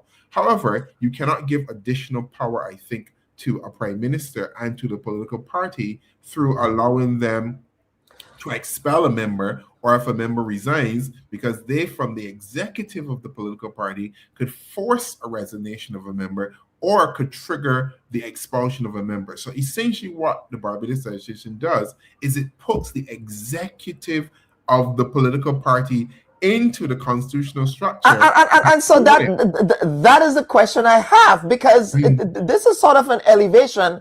I mean, constitutionally in Grenada, I do not know that political parties would have the power to essentially impose upon parliamentary dictates, because that is what Barbados is doing. Exactly, and I think folks who defend it from the premise that the current prime minister will not abuse the power. You know, the prime minister is. That is an assumption. She's a politician at the end of the day. But see, that goes to the heart of it, because you can't make law based on the nature of some person. It can't be a rule of personality. It has to be rule of law. Therefore, irrespective of if the prime minister you think is good or bad, or you like them or you don't like them, that's not the point. The law has to be able to protect the system and protect the people. So what happens when you have a prime minister that may not be, in inverted commas, good, and decides that, you know what, as head of the party, because the prime minister we know chairs a party, I will trigger the expulsion of a troublesome MP because, you know, they've been giving me a few problems. We're going back to a by-election. Right. Not that the MP is performing badly by his constituents, not that they're doing a bad job wherever they're doing it, but the prime minister or whoever that, you know, the leader of the party may think, you know what, this guy is giving me some trouble. I don't want him here. I can't deal with this politically. Let me find a way to remove him, and I can remove him through expelling him from the party, essentially triggering the by-election process. So he's forced back to his constituents. And that can't be right. And that is the heart and the problem of this legislation. So, effectively, it doesn't provide the guardrails that your clip showed that the Prime Minister was talking about. Actually, it gives the political party and the party leader even more power than they had before. So what we've had now is a further concentration of power and a creation of what some critics call the Westminster system. So we're really just accentuating the worst aspects of our political culture. We keep adding on and adding on, and that's what this amendment in Barbados does. And I would dare say, if Grenada was looking to introduce anti-defection legislation, the Barbados model is not the model to follow. Not the way this to is go. Not the one to use. Devaran, let me bring you in here. Let us talk about the, I suppose, the political reaction. I got a sense that some in the Mia Motley camp were not happy with that legislation. In fact, one of her MPs, I believe, spoke out against it. Her name is escaping me now, but I paid close attention to the debate. Also, Dr. Brathwaite, who I believe, he's now in Mia Motley's camp, or I believe he supported Mia Motley's party in the last election, at least. He also articulated the view that he does not support it. So let us hear from you, Devaran, on your thoughts on this and sort of the political implications of that in Barbados. I'm glad you made mention of the individual from her party who would have objected to the legislation. The individual is Sonia Brown. And Sonia Brown is her name. Thank you for that. Yes. Dr. Sonia Brown. Of our parliaments as well too, because technically we should have a backbench who is responsible for critiquing and let me not say critiquing, but over reviewing legislation. I don't like the word critique, but you should have a large backbench in place at least that can review legislation, that can raise objections, that can add additions, that can add to the debate. And to my mind, this piece of legislation now can limit an individual's willingness to do just that. Because if you know that legally there is something in the Constitution or in law that says that you can be expelled from your political party and it pushes you to an election, and by election, to my mind, you're less likely to critique legislation and to critique your party and to critique a government. Less likely than more likely, to my mind. So that to me is one of the issues that I find with the legislation. It's really undermining the role of the backbench in many ways, because you're putting a noose in many ways above them and around them to limit possibly their objections and causing trouble, as we would put it. And beyond Parliament, I heard you guys mention, for instance, protection of the voter. And the question has to become, who is the voter? And to my mind, the legislation in many ways places the political party above the constituency. Because if you look at a constituency, it is representative of several individuals, people who voted for you, people who did not vote for you, people who did not vote, and people who are yet to vote. But you, as a representative, you are supposed to represent that entire constituency, not just the individuals who have voted for you. So in many ways, if you tie a constituency to a political party, politically and culturally, it begins to create the idea that your representation is limited to that party and you're only responsible for those who have supported you. But that then places politics and political parties above representation. Because if you look at the numbers, in 2026, for instance, in Barbados, you had at the highest end, the Barbados Labour Party receiving about 40% of popularity in a constituency, and at its lowest end, 23% popularity. So you're trying to tell me that at your highest end of 40%, you're saying the entire constituency belongs to you, when 60% of the persons in that constituency did not vote for you. So even if you use a numerical approach towards it, it simply does not make any sense. And Mr. Batiste, I want to bring you back here, sir, because you are, I think you are at this point in Grenada's history, the best test case and the best research subject, sir, for this question, because and as I bring you in here for this conversation, I do want to tee up this clip. I want to take you back, sir, to 2001, when you were the leader of the opposition, when all of your opponents at the time were in the NNP. But now, sir, you're back supporting the NNP, and they are articulating a position that you don't even support yourself. But let's go down memory lane here a bit, Mr. Batiste. Let's take a look at this. Leader Michael Batiste responded to the budget in his usual form. Apparently, there is no item on that. Apparently, somebody in NNP probably likes split peas. So they don't put nothing on split peas. They leave it blank. They don't increase the duty there at all. Somebody likes split peas there. So they give the poor man a break on split peas. Seasoning in boxes. It gone from $102 to $8. And you know, Mr. Speaker, all this thing that they're saying here now, they say no new taxes. The minister stood here and he said, no new taxes. And what he said, those who are concessionary prices. And I tell you, if you make that mistake and allow this new national party to get back into office, if you think that is special, you don't see nothing yet. Mr. Batiste, that was you in 2001. But let us talk. Of course. Yeah, but, and do you still stand by that? Do you still stand by Michael Batiste in 2001 versus Michael Batiste in 2026? Obviously, the price of basic commodity goods would affect the people of St. Andrews Southwest, which I represented. Which you represented at the time, yes. If we had a genuine system where members could elucidate on matters affecting the constituency, I didn't have to be in the opposition to say that.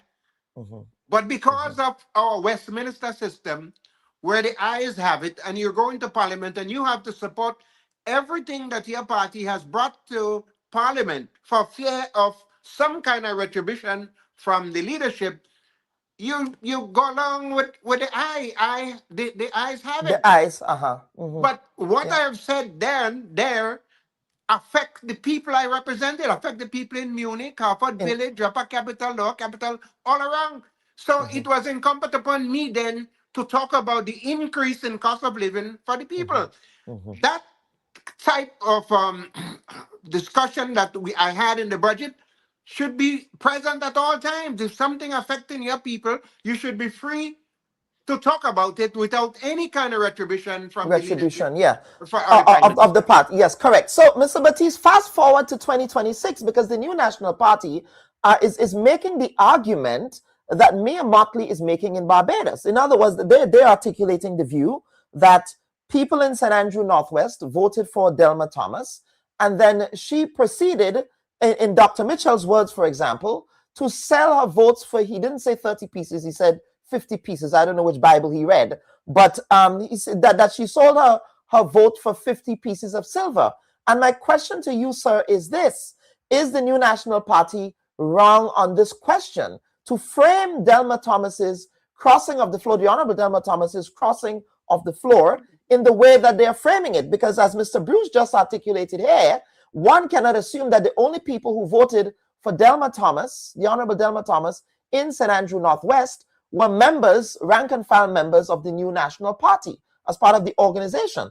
Perhaps there were other people who voted for her in the constituency. Perhaps there were people in the constituency who have absolutely no political affiliation, who also voted for the Honorable Delma Thomas. Your thoughts? Well, first of all, let me say that I don't always agree with everybody on everything that they say or do, including political parties. Yes. Okay? Now, I will go back again. In 1989, Dr. Mitchell defeated Herbert Blaise in a party convention. For the leadership of the NNP. For the leadership of the party. If we had a genuine Westminster-style democracy in Grenada, what would have happened? What should have happened then? Dr. Mitchell should automatically be the Prime Minister on the Monday morning. Instead of that, Dr. Mitchell was fired. And he was fired by the Prime Minister, who chose to form another party. He formed the TNP, and he and his colleagues separated themselves from the new National Party, of which they was elected. And here what their rationale was. There were two lawyers, two prominent lawyers in Grenada, Honorable Ben Jones and Hubbard Blaise were lawyers. And their rationale at the time, they were saying that people voted for representation and not parties. And they went on to say that the Constitution did not recognize any political parties, because after general elections, the Governor General will call upon the person they believe commands a majority to form the government. He didn't mention party. So if we want to change that, it is simple.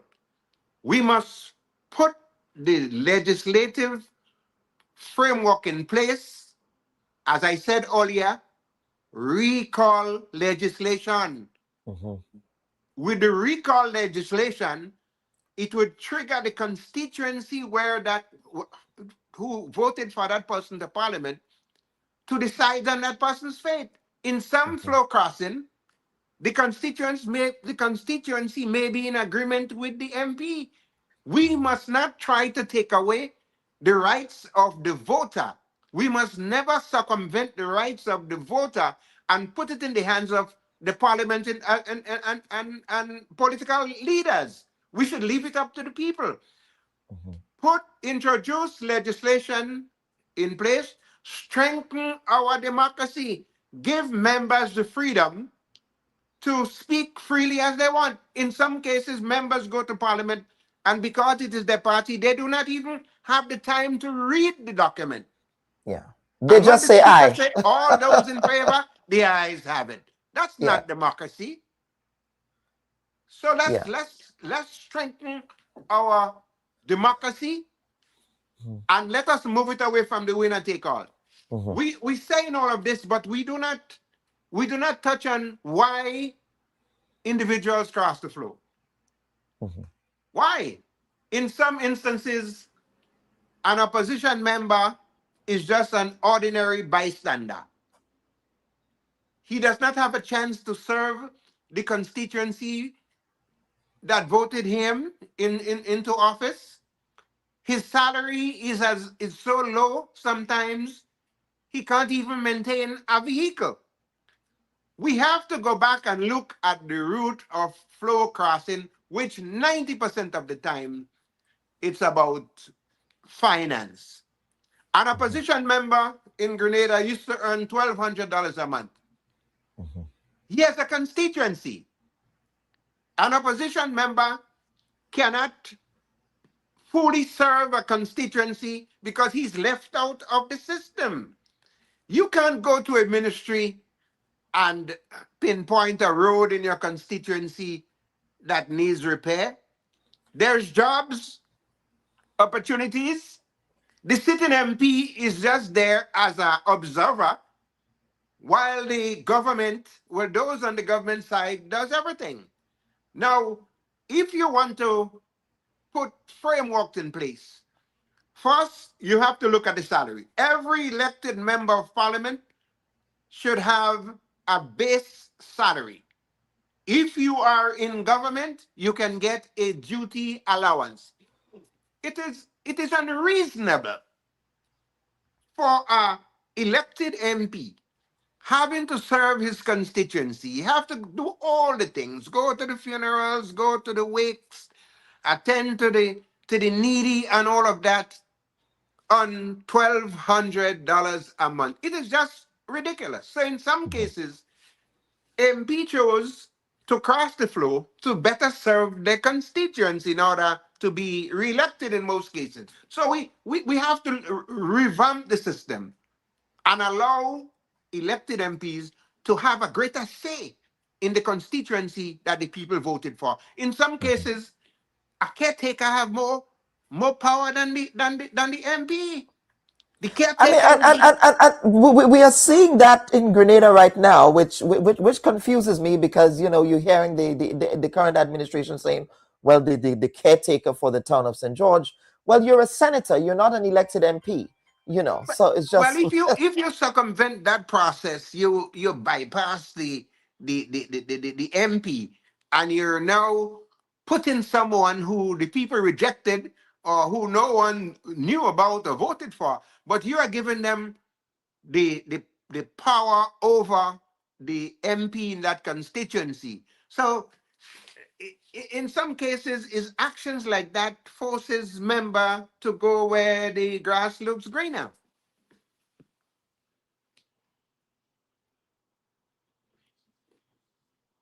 Muted here. Dr. Yewood, I want you to pick up on what Mr. Batiste has articulated here in respect of a possible solution to this. Well, first, let me say that I think in some ways Mr. Batiste is making the argument for why we need floor crossing legislation, because you can't have folks just crossing over because the grass is greener.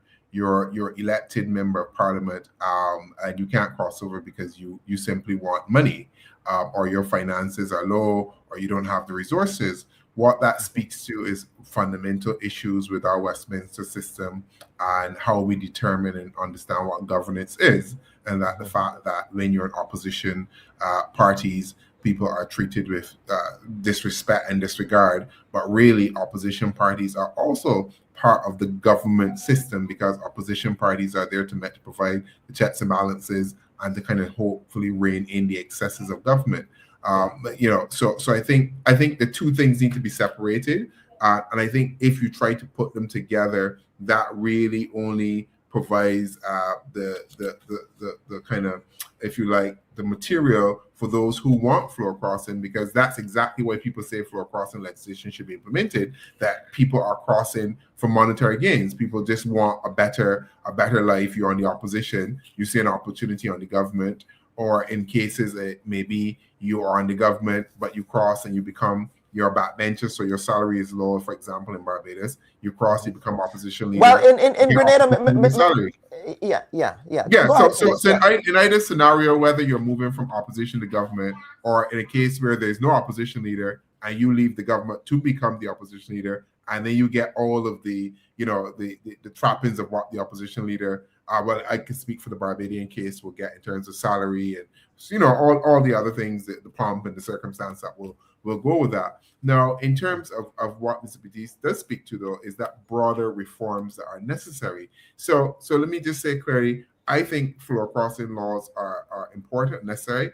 I am not sure I am sold on recall legislation, because I think recall will conserve and be manipulated by the party. And I'm always monitoring and seeing where the party, and if you have these broad recall legislations, I could see scenarios where the executive of a party triggers recall. In the same way that I don't think triggering a by-election as floor crossing because a member is expelled from a party should be part of it. I think simple, straightforward floor crossing legislation works. You're part of party A, you cross over to party B, you face a by-election in that particular case. If the constituents want you, they will revote you, put you back in. If they don't want you, well then they don't put you back. And I think that protects the democracy, that protects the voter, that puts power in the voters' hands without it being in the political parties' hands. I just want us to be cautious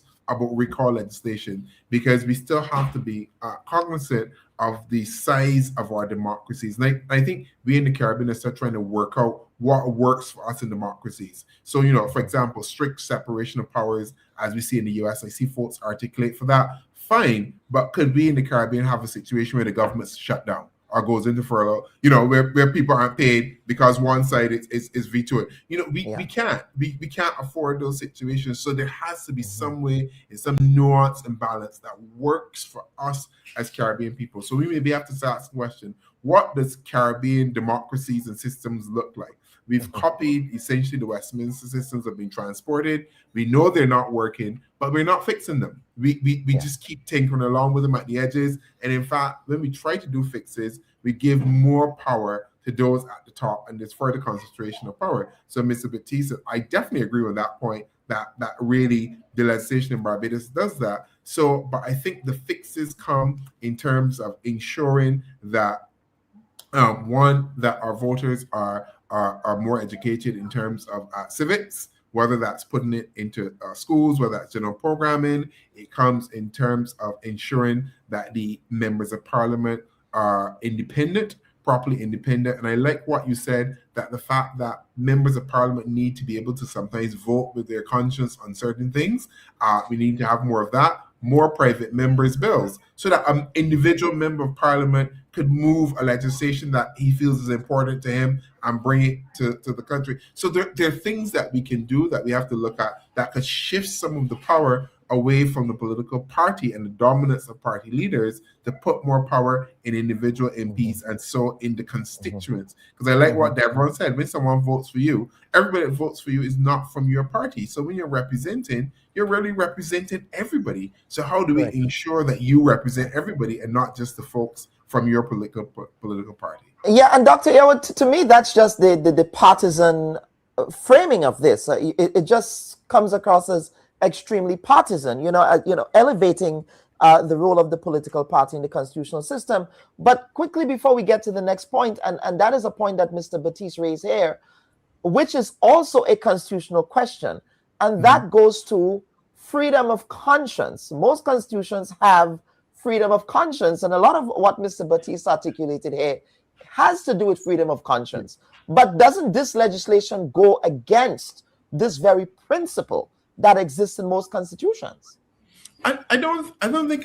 Well, I think that's debatable, and those are the points you would have to debate, whether the legislation stops freedom of association or freedom of conscience. I don't think at its heart it does, because at the end of the day, what happens is that you are in a by-election. You can still put yourself back forward, put yourself forward to the people, so you are free to associate. The legislation does not stop you from changing associations. What it does is it attaches consequences to changing that association. So you're free to leave one party and go to the next party, but understand that will trigger the by-election, and that you need to go back to the people to say, is it okay for me to change my party allegiance, having come to you and asked for your vote on a particular party? The bits of the legislation I think will be problematic, and we would have to see if that ever plays out, are the expulsion bits, because then what happens is that essentially when you are expelled from the political party, not parliament, realize you're not expelled from parliament, that's what's triggering the by-election. So the rules of the political party are what are going to trigger the by-election, not the rules of the constitution. And I think that's where the rub comes, and that's where the tension and the problems could come, because I've not been elected by the rules of the political party. I am elected on the basis of what the Constitution says and allows me. So you're not even expelled because you've broken a rule in the Constitution. For example, most constitutions say you can't be away for a certain amount of time. You can't be engaged in criminal activity, et cetera, et cetera, et cetera. You've not broken one of those rules. You've offended the party and its leader somehow, and they expel you, and therefore the by-election is triggered, and then you are back in a position where you are being put to the vote again. So that's the problem with what happens in the Barbados Amendment. But in principle, I think that the idea that you should face the people if you switch allegiance is a fine one. But it's that fine line between getting that right and being able to protect the democracy, and how far do we allow political parties to be at the heart of any kind of triggers or movement at this? And that's where I find problematic. I think what a lot of the critics find problematic. Mr. Bruce, you've heard Mr. Batiste's solution here to this. I want you to react to what he articulated earlier in respect of recall legislation. I don't even know if I fully support recall legislation as well, too, because at the end of the day, it's also saying that the MP belongs to the party and the constituency belongs to the party. Again, it's elevating political party beyond all concerns. Why is it that if I cross the floor, for instance, to another political party, that my constituency cannot be equally represented in many ways? So the mere fact that you're concerning yourself with what, to my mind, is party dominance and party power is my concern. And if you put forward legislation that recall, that is in essence what that is doing. You're saying that the MP belongs to me and the constituency belongs to me as a party, and if you move, there's serious consequences. That has, to my mind, nothing to do with representation on the ground. And fundamentally, an MP is there to represent a constituency. So I am not even fully sure that we can say recall legislation is particularly something that should be supported if we're really concerned about representation and democracy. There is another question here that is on my mind, and that has to do with whether or not this is open for constitutional challenge, Dr. Yearwood. Would somebody take this up and say this is unconstitutional in the way that, well, at least in Grenada, to amend any element of the Constitution, you do need to go to referendum. I don't think the same thing applies to Barbados. If it does, I'm subject to correction. No, you're right. It doesn't apply to Barbados. We don't have referendum. So the Barbados Constitution is more easily amendable than the Grenada. So it's a simple 2/3 majority is what would be needed at a parliamentary vote. Okay. Yeah. And then the other question here has to do with mandates, because and you as a constitutional attorney can perhaps articulate this view much better than I can. That's not my area of expertise. But aren't members of parliament elected to fulfill a particular mandate, meaning term of service, whether that term of service is 5 years, in the case of our systems, it's constitutionally 5 years. Of course, the prime minister, they have the prerogative to determine when that mandate expires. But let's talk about mandates here in the context of the parliamentary system. Does it work in the same way? Well, you are elected as a member of parliament. So if you look at the Grenada Constitution, the Barbados Constitution, typically most constitutions across the Caribbean that wouldn't recognize political parties, you are elected as a member of parliament. So your mandate comes from the fact that you have independence as a member of parliament. There's plenty of cases on this, which talks about the fact that, parliament has a right to determine its own constitution. Parliament has a right to make its own rules. All of these things. So Parliament has independence in and of itself, but obviously that is connected to the Constitution, because the Constitution gives Parliament the power to make laws for good governance and order all across the Caribbean constitutions. So when we're talking about the mandate, your mandate is not essentially coming constitutionally from the political party. Now that's the constitutional legal side. From the political side, obviously, your mandate is coming through the political party, because that's how you represented yourself. When you knock on the door, when you go to a constituency, you are going as whatever, the ABC party, the XYZ party, and you are put forward in yourself. So you are trying to be elected based on that particular mandate. Now, the way that our system works, this is the problem that needs to be reformed across Grenada, across Barbados, and the legislation does not do this. The legislation essentially is trying to shoehorn a political party in the Constitution, but does not provide, and it's interesting the Prime Minister in Barbados used the word guardrails, but you could use it in the other. Let me flip the argument. Where are the guardrails for the political party? Who's watching them, and where are the rules? So where's the campaign party finance? Where's the party regulation? There is no campaign finance legislation anywhere in the region. None. Jamaica has actually pretty good party campaign finance. Okay. So Jamaica is actually your model in the Caribbean if you want to look at campaign financing, party regulations. So you have a situation where the Barbados legislation tries to bring a political party into the mainstream of law. So that's essentially what it's trying to do, but without all the other things necessary. So the regulation, the campaign finance, the registration. How do you define the political party? What are the repercussions or the remedies if a political party abuses its situation? None of that is addressed in this law, but the political party is given extreme power to punish an MP, because essentially that's what it's doing, to punish an MP if one morning they wake up and think, actually, you know what? It's not me that has left the political party has left me. So when the political party says, I'm kicking you out because you have contravened the rules of the political party, what about if the MP goes, actually, no, I think you've contravened the principles of the political party? How do we have as in the case of what occurred in Grenada 2.5 years ago? I believe that was one of Delma Thomas's arguments, in respect of the conduct of the party. But let's get to a viewer comment here from Cassandra Mitchell. She's saying politicians refer to the Constitution when it's seemingly convenient to them. The Supreme Law does not recognize political parties. Supreme Law here referencing the Constitution.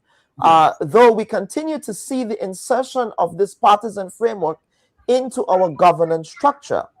We have 15 constituencies and therefore 15 MPs, all of whom are part of the legislative framework and by extension government. Mr. Batiste, I want you to pick up on that question because, again, going back to the earlier part of the conversation, while the constitutions anywhere under the Westminster construct does not recognize political parties, the reality is different on the ground because it is political parties that instrumentalizes in many respects the functioning of members of parliament. Well, this legislation would probably give rise to political leaders and prime minister becoming more dictatorial.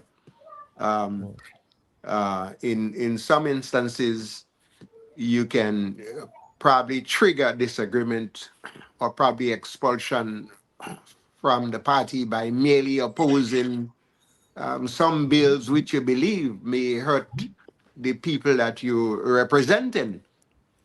So what would happen then if you are conducting your parliamentary duty and representing the people and you go against the party's position, which you may have difficulties of conscience and maybe it may hurt the very said people that you're representing. So it is not a good piece of legislation because the prime minister, as it is, have already too much power, and giving him more power is, I think, is a direct attack on our institution, democratic institution, and making the MPs becoming more yes men than they already are by just merely supporting everything that the party brings before you. I mean, rubber stamping every piece of legislation. Could you imagine? I mean, you're in a budget debate, and for fear of being expelled from the party, you take not from fear, you take a different position from that of the party. What would happen to you? Obviously, the prime minister can revoke your appointment. He can render you person non grata in the party and force your expulsion. I believe the fate of an MP should be left with the people that voted him into office. And the way you do it, the recall legislation that I'm talking about, it is not solely for flow crossing, but for the constituents who may have some difficulties with the MPs, whether absentees or lack of performance or whatever. That legal framework would be there so that the citizen can trigger it. Anyone can start a petition and say, look, I'm not seeing my MP, or I voted for the MP on party A and he went over to party B. I want a recall process. And we should have that in place. Not a singular legislation for a flow crossing, but for overall as a way of giving the people more power over the members of parliament, including the prime minister. Because as it is now, the prime minister could hire and fire at will. Who has power over the prime minister? No one. The prime minister is the supreme being in our Westminster system. I believe he's called the first among equals. Is that the term that they use? I'm subject to correction. Well, I'm not quite sure if the word equal applies because no one can revoke the appointment of the prime minister. The prime minister, yes, correct. So yes. Sorry. Yes. So if he revokes your appointment, he places you as a backbencher and he puts you in a very difficult position to service your constituency, and you have no other choice. I mean, who would want to stay in a bad marriage? Do you want a member to remain on the government side and criticizing all the government programs that they try to advance in Parliament? Would you want to see that? Yeah. Gentlemen, let's get to another viewer comment here, and I think I did. Let's see. The viewer is saying flow crossing often feels like betrayal, even if it's based on principles. I believe it should be permitted, but candidates must justify it to voters during elections. Devaran, thoughts? You know, it's interesting. We need to separate the idea of an election period and governance. An election is 1 day. An election period is usually 3 weeks, and governance tends to be 5 years. And I do take the point that on an election period or during election period, you would have voted for someone with the idea that this individual will stay within a political party. But the reality is that you have another 5 years of things coming to your parliament, whether it's legislation, whether it's policy, whether it's personalities, that simply don't act in the interest of a constituency. So are we concerned as citizens about an election, or are we concerned as citizens about governance? And I think that has to be the major point. For instance, so you had in Barbados a previous prime minister leaving the Barbados Labour Party and sitting as an independent. And to my mind, he would have represented the constituency just as equally and fervently as he did when he was in the political party. So that, to my mind, really is what we have to think about as citizens. Is my MP looking out for my best interest on a day-to-day basis? And you can't look out for someone's interest on a day-to-day basis and the answer always be yes. At some point, a government will be wrong. At some point, a government will do something that does not represent the interest of a constituency. So it can never be 100% yes. And if it's 100% yes, your MP is not doing the job of representing the constituency in the way that they ought to. So criticism and accountability and all of those matters have to come during the period of governance. And how do we improve governance during that period as opposed to just thinking about elections, which is 1 day? Absolutely. Very, very fascinating conversation, gentlemen, but we do have to close the program. So what we're going to do is we're going to take a final break and then we'll come back for closing comments. Please stand by. Don't go there. You are a technocrat. I mean, you can speak to whether or not it was appropriate or inappropriate for that to occur. Would you have done that as a permanent secretary? Politicians get the information from wherever source that they can. That's going to be the extent of your answer. Yeah. Don't go there. There's a lot of noise around the data protection bill that, in my respectful view, is not warranted. I was one of those making noise, and it's simply because I was concerned about that specific section 33. Don't go there. Are you going to be offering yourself up as political leader of the party? I see you've called me here for much more than diplomatic passports. I don't mind that. Don't go there. What is the relationship like between you and your leader, Dr. Mitchell, your boss, Dr. Mitchell? I'm not sure how to explain how to answer this question at this time. I prefer not to answer. Don't go there. They said that you approached the bank for the loan before the election and that it only materialized after the election. There are also conflicting reports around the quantity of monies that were received. What is the reality here? People try to extort the truth and to make all kinds of things about it. I just stay quiet. So if you notice, I was really and truly quiet about the whole matter. Well, except with not with the New Today newspaper. The New Today newspaper reported on this, so I'm not too sure you were quiet on this. Go ahead, Honorable. Go ahead. Well, I'm just trying to answer your question, right? Don't go there. I think we just spoke at length about the regularization framework. So yes, we did. But let us talk, Prime Minister. Let us talk about the workers who are dismissed. The Bubb Report. We go there. And folks, welcome back to this week's edition of the Bubb Report. We're happy that you can stay with us. And of course, for those of you on social media land, of course, please on YouTube, if you're watching us on YouTube, we have 428 people there now. Just hit that like button on YouTube. And of course, if you've not caught the show live today, you can catch it on WPG10 television later this evening, as well as on GBN television on Wednesday at 5 p.m. So again, panelists, we want to thank you. But Dr. Yearwood, sir, I want to go over to you for closing comments. And certainly, thanks for agreeing to appear on the Bubb Report this week. No, thank you for having me, Dr. Bud. It's been a really good program. Really enjoyed myself. These are the kind of things that we need to do more of in the region and across region. I think we have to think carefully about anti-defection legislation in the Caribbean for those countries that are looking to do so. We know that other countries like Belize and Guyana would have that kind of legislation, Antigua and Barbuda, but none of them go to this expulsion from the party bit. I think that Barbados has taken it into a different space and a different realm, and I would say the Barbados model is not the one to follow. If Grenada at all was looking at bringing anti-defection legislation, they could look to some of the other countries for more moderate and more legislation that allows that kind of balance that you want between an MP crossing, going back to their constituents, and giving the people the ability to revote that MP if they show wish in a by-election. So the closing comment: the Barbados model, not the one to follow.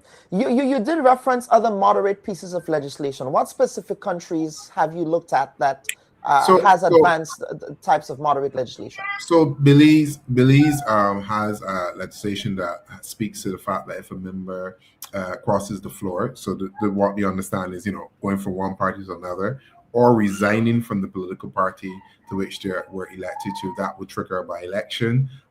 In Guyana, it is similar. Obviously, Guyana has proportional representation. So it's if you join another list, because Guyana has a list system. So basically, if you cross the floor, it triggers.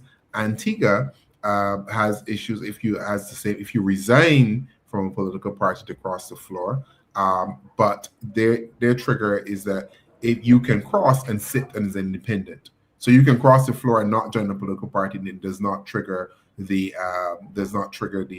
by-election. So these are examples. Obviously, the Antigua one, some folks would say that was abused because someone crossed the floor, sat as an independent, and then they were made a minister as an independent. So they never joined the political party, so it never triggered the by-election, but they were sitting as an independent in cabinet, holding a ministerial portfolio. So perhaps there would need to be some adjustment or amendment around what sitting as an independent means, because you can't sit as an independent and then be a minister in cabinet. Or, but we would have to determine it. That's another discussion. What does it mean?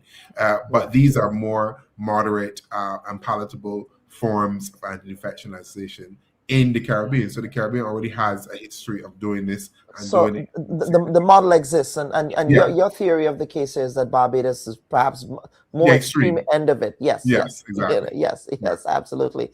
And again, outside looking in, the favorability rating of your prime minister very high in the region. But of course, I'm sure in Barbados it may be a different reality. Even though she did win a landslide victory in the last polls, the reality is it was a very low voter turnout, as well, as Devaron Bruce likes to point out. I mean, the data bears that out too. So Devaron, over to you, sir, for closing comments. So closing comments: Barbados and across the region, we have to look at constitutional reform more in-depthly and not have these knee-jerk reactions when it comes to constitutional changes.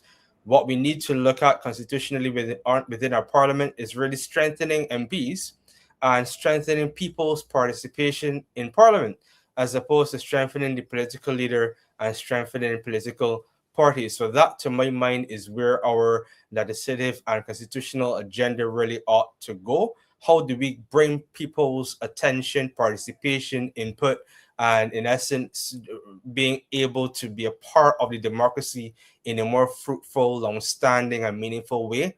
And how do we get MPs to also be doing a very similar thing? So strengthening our parliament by making it more accessible and making it more people-centered, not party-centered or per-ministerial-centered. That is where I think we need to go. We have a quick question here. I believe Dr. Yearwood, as director, I did not see this. When one crosses the floor, does that person have to resign from that party before crossing onto the other side? I mean, I don't think so. I don't think so. Well, when you cross, you do resign from the party that would have elected you, and then you will cross, and you would be seek application, or you would apply, or you become a member of the other party. So it's kind of processes are happening, if you like, in tandem or parallel. So you're resigning from one party and you are joining another party, or there will probably be a little period where you sit as an independent, i.e. you don't have a political party before you join before you join another party. Okay, very well. Thank you. And Mr. Batiste, before we get to closing comments, Mr. Bruce and Dr. Yearwood, again, thank you. There are other matters ancillary matters that we want to address with Mr. Batiste before we leave today. So, Mr. Bruce and Dr. Yearwood, if you do want to leave, you can do so now. But thank you again for appearing on the Bubb Report this week. Thank you for having me. Thank you for having me. Yes, absolutely. Mr. Batiste, of course, before we get to, I do want to give you an opportunity for closing comments on this question here. And to the question that I posed earlier, in respect of the way that the NNP is framing Delma Thomas's crossing of the floor, I suspect you do not agree with that position, with their position. Well, it has become a political issue, not a legal one. And obviously, anytime a member have, anytime a party have lost a member, it becomes a political issue.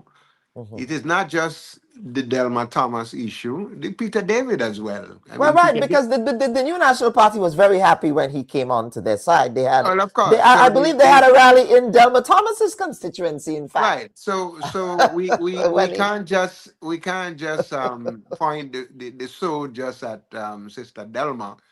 We need to point it as Peter as well, because Peter, of course, was popularly elected on the NNP in the town of St. George. In the town of St. George, and he has now crossed the floor to another party.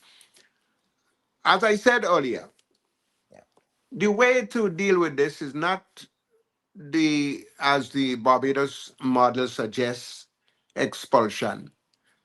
I think we should have legislation, recall legislation. The recall legislation would give the voter the opportunity to recall that member of parliament before the general elections. And recall legislation would not just be for flow crossing, but recall legislation would be for members of parliament who have defected from their constituencies, and some MPs are not visiting the constituencies and so on, and the 5 years sometimes is too long. And we had a situation in Grenada recently with the present government. They were elected, they were popularly elected, was the instrument of change and youths and with the ability to run the country. And a few months later, the prime minister was before the nation telling you that one of the members lacked the intellectual capacity to run a ministry. Now, if there was recall legislation, that immediately would have been triggered. Because if you went to the people as having the ability to serve them, and the head of the team, the prime minister, is telling the nation now that that person cannot serve in government and needs to go back to school. I mean, what more would trigger a recall? But of course, because we do not have any legislation in place, that person is allowed to remain in parliament and collect a fat salary as an MP when his own party is telling him that he is unfit. Now, I saw you played a clip earlier of me as leader of the opposition then, and talking about split peas then. Yes, I opposed that then. Yeah. But when you look at the situation today, opposing split peas was trivial, is what happening today. Well, of course, that seemed like a world away back then, right? It's trivial matter. When you look at the situation today with water, simple water, a person whose line is disconnected have to pay $300+ to just get your water turned back on as a service charge, plus the fees, plus reconnection fee, plus the actual bill. When you look at the escalating cost of things today and the difficulties with this under this present government to obtain housing, it is just mind-boggling. I mean, I was opposing the price of split peas then. But when I look at the situation today, how this present government is introducing programs in place like Polaris, without even sitting with the people, taking away a free service from the people. Yes, our healthcare is in bad shape, but it is still free. They are now proposing to take away a free service from the people. They statutarize the healthcare, and they're putting it in the hands of foreigners. I mean, opposing split peas there was nothing. Think about what it is today. And here's the reason for my support of the New National Party. I am supporting the New National Party because things are 1,000 times worse under this present government, who had planned to make things better for the people than it was under the New National Party. So, Mr. Batiste, yes, and we actually we do plan on inviting you back, because if the I suppose the political ravens on the ground are if there's any modicum of truth to what the political ravens are saying, we may have an election this year. So certainly, I doubt. You doubt there will be an election this year? I think the government has clearly produced a false start. There's no government. No government at all. And I'm looking at the government as a game of cricket. No government will declare an innings without having any runs on the board. When you look at the NDC, what could they seriously come back to the people at this time and tell them? The only one who attempt to be putting any little runs on the board was the one in South, Andy Williams, and he got caught on bowl early. So oh, you think he got caught on bowl early? Okay, but Mr. Batiste, we go ahead, finish your train of thought quickly, because I do want to get to the question that I have. But finish your train of thought, please. Well, of course. So I don't think they have. You don't think it's going to have an election this No, year? it's impossible. What are you going to have an election and leave the Cliff Road project like that? Are you going to have an election and leave leave Clogier cut off from the rest of the nation? Are you going to have an election without coming to the people, without a national health insurance plan, telling the ordinary people, the unemployed, the retired, the people with chronic disease, the poor, how would they be able to afford a service from Mount Sinai? Mount Sinai is a merciless hospital. They are here to produce a service, but at a cost. And they will send you that bill. They will send you that bill. Well, they cannot honestly come with Polaris until they discuss with the nation the national health and national health care insurance. If not, we will have more people going around on motorcades begging for assistance to do elective surgery. So we have a long way to go from elections, and the prime minister and the prime minister knows that. There's no way he can call elections at this point. So you are on the same page with the Prime Minister that election won't be called this year. But Mr. Batiste, the question here, and that is a follow-up to programming that we had you here on for, and that has to do with the fishing ban that was imposed by NOAA, and the way that Grenada dropped the ball. Of course, we got the good news that fishing ban was lifted, and we articulated when you appeared on the program sort of the economic implications that resulted from that. We did see that economic fallout. We did see government looking at ways in which they can ameliorate the impacts, the economic impacts of that fallout. But we also, and I'm just trying to frame this in the context of the lessons that we learned from this. But we were also able to see just how critical the fisheries sector is as a percentage of economic contribution to Grenada's GDP. Extremely important. But Mr. Batiste, my question to you here is, are you going to give the government credit for moving with warp speed to treat with this issue of the fish ban to get it lifted? They were able to implement the legislation. They were able to put the monitoring in place. They were also able to put in the context of the legislation and executing the legislation, the data collection as required by NOAA. So in a short space of time, from the announcement of that ban in September to now, we are in April. Of course, the ban was lifted last month. Of course, there was, of course, that 2.5 month lull, where they were not able to export to the U.S. market. But what say you? Do you compliment and credit the government for the decision, for the way in which they handled the ban, and now that the ban is lifted? Of course, of course not. You're asking me to compliment someone for incompetence. I mean, how possible? 2022, the government came in, and this was something that had to be enacted during that time, from 2022 today. But also enacted by the previous administration. Well, but Mr. Batiste, you can acknowledge that both administrations dropped the ball. Are you going to acknowledge that both administrations dropped the ball, the NNP and the NDC? You're not going to acknowledge that.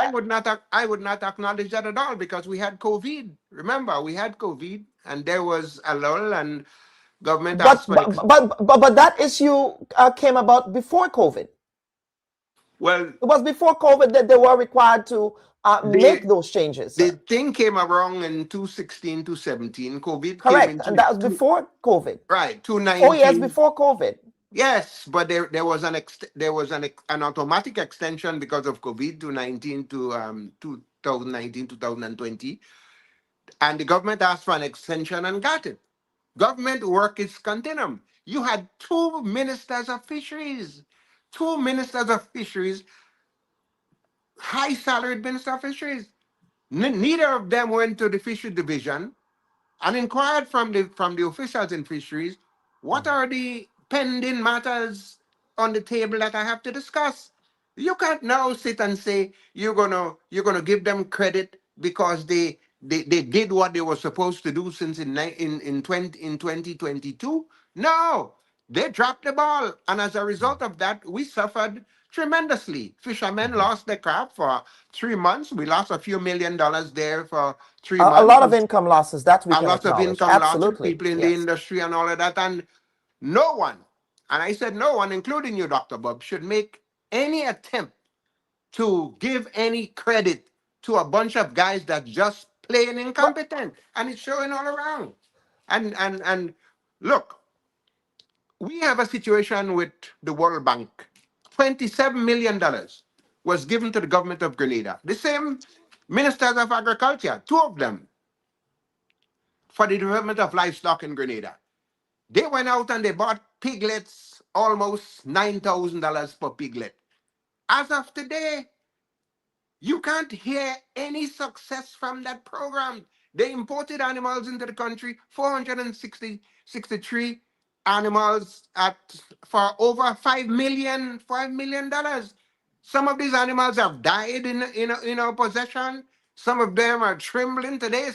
They even have to extend a contract to an NDC person to bring in grass into Grenada because they did not have the knowledge to import these animals from countries with the same climatical conditions like as Grenada, so that we wouldn't face those difficulties. All of that coupled together, and look at the bungling of the economy, the agriculture, and the infrastructure, and all of that. I don't know if it is our generosity that would extend any kind of competence to any kind of competence or compliments to them for doing what they're doing. They have failed miserably, and as a result of that failure, no runs on the board. The Prime Minister would love to go early because of the pending global situation, but he can't do so because there's no runs on the board.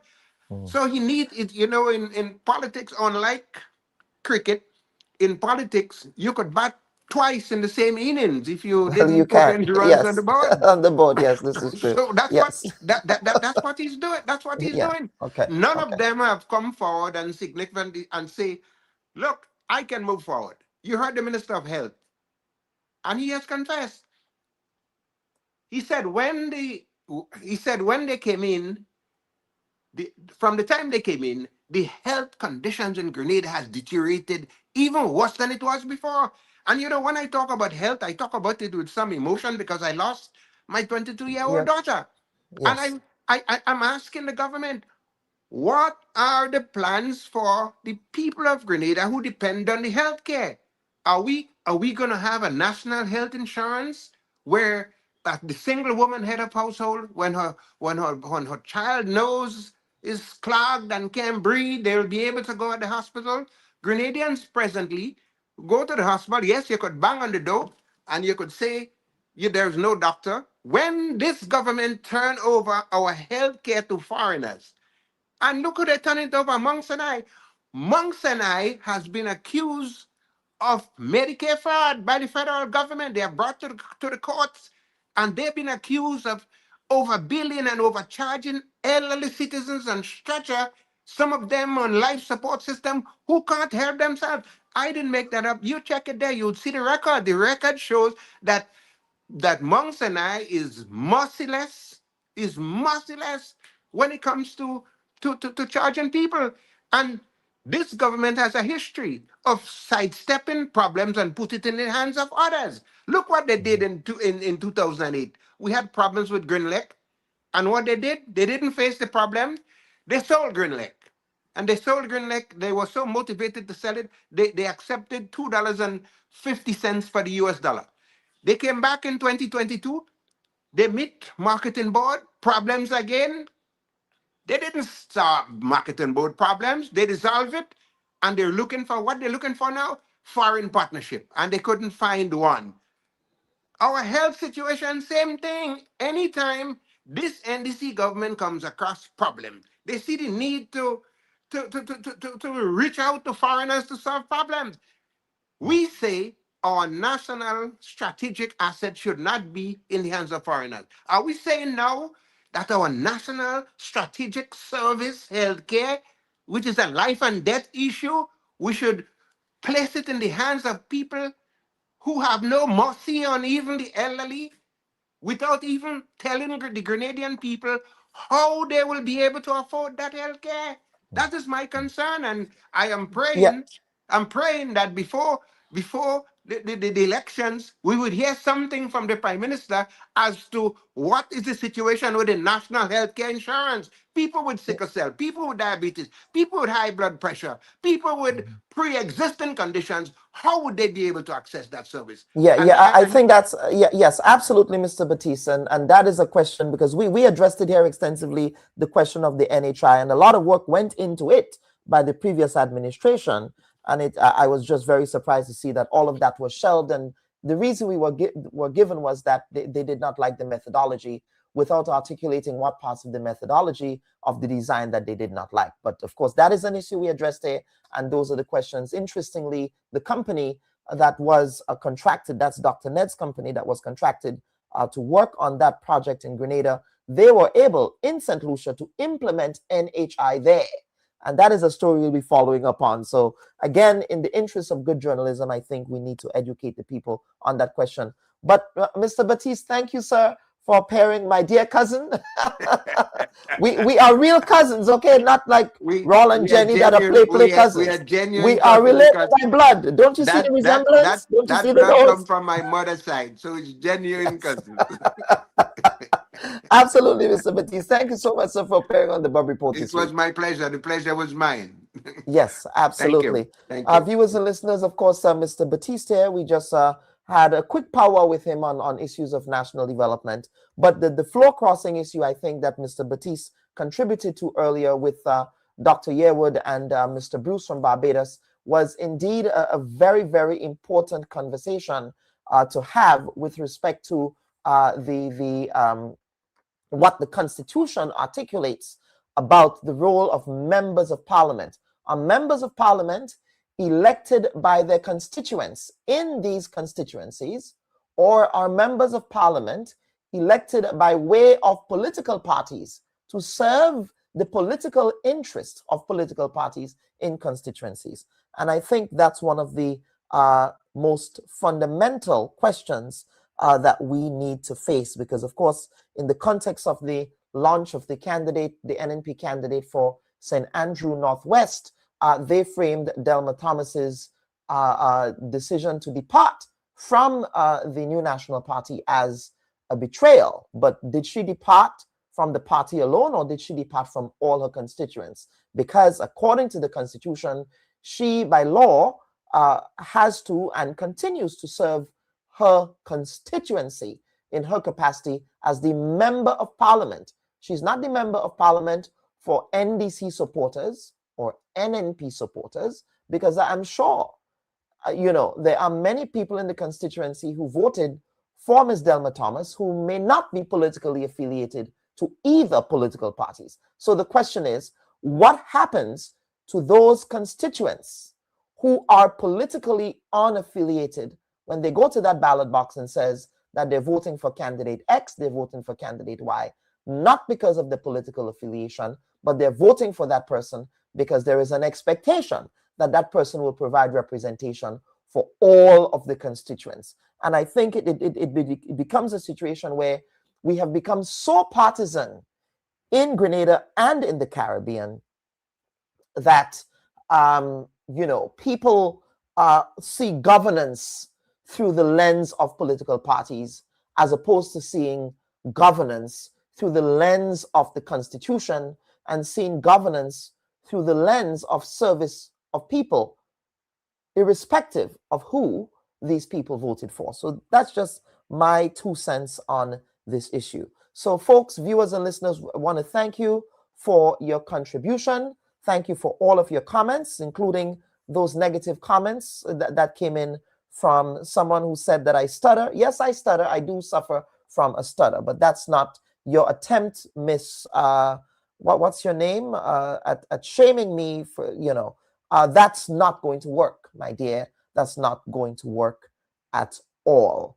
And of course, you can also hit the like button there, even though you are not a fan of the Bubb Report. You can go ahead and hit the like button even though you do watch. So thank you all for your participation this week, and we'll see you next week, folks, for another. Oh yes, there's the comment. That's Lucy Searles is your name. You stutter and fumble too damn much.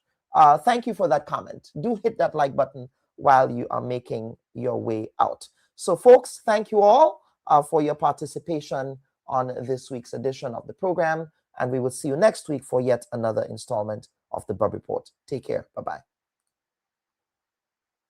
We seek the truth. Would you be handing your resignation to the Minister of Culture tomorrow, sir? No, I will not. Leader of the opposition, you have accused your government, sir, of using the Grenada Development Bank to facilitate the financing of personal loans for certain government ministers. The other side is in no position to talk about those issues, and I will leave it there. We discover new perspectives. You know his leadership style, and so many are saying, why are you coming now to talk about those issues? Now is the time to speak. You have the right to decide who will take over. And you met with Dr. Mitchell, and perhaps you might want to confirm what that meeting was about in your response. But Dr. Mitchell, like myself, are Grenadians. We ask the right questions. Why was there no report on the work done of the commission? And how is this new committee different from the commission that was initially established back in 2022? So who are these elements that are using you? I'm disappointed in my political leader.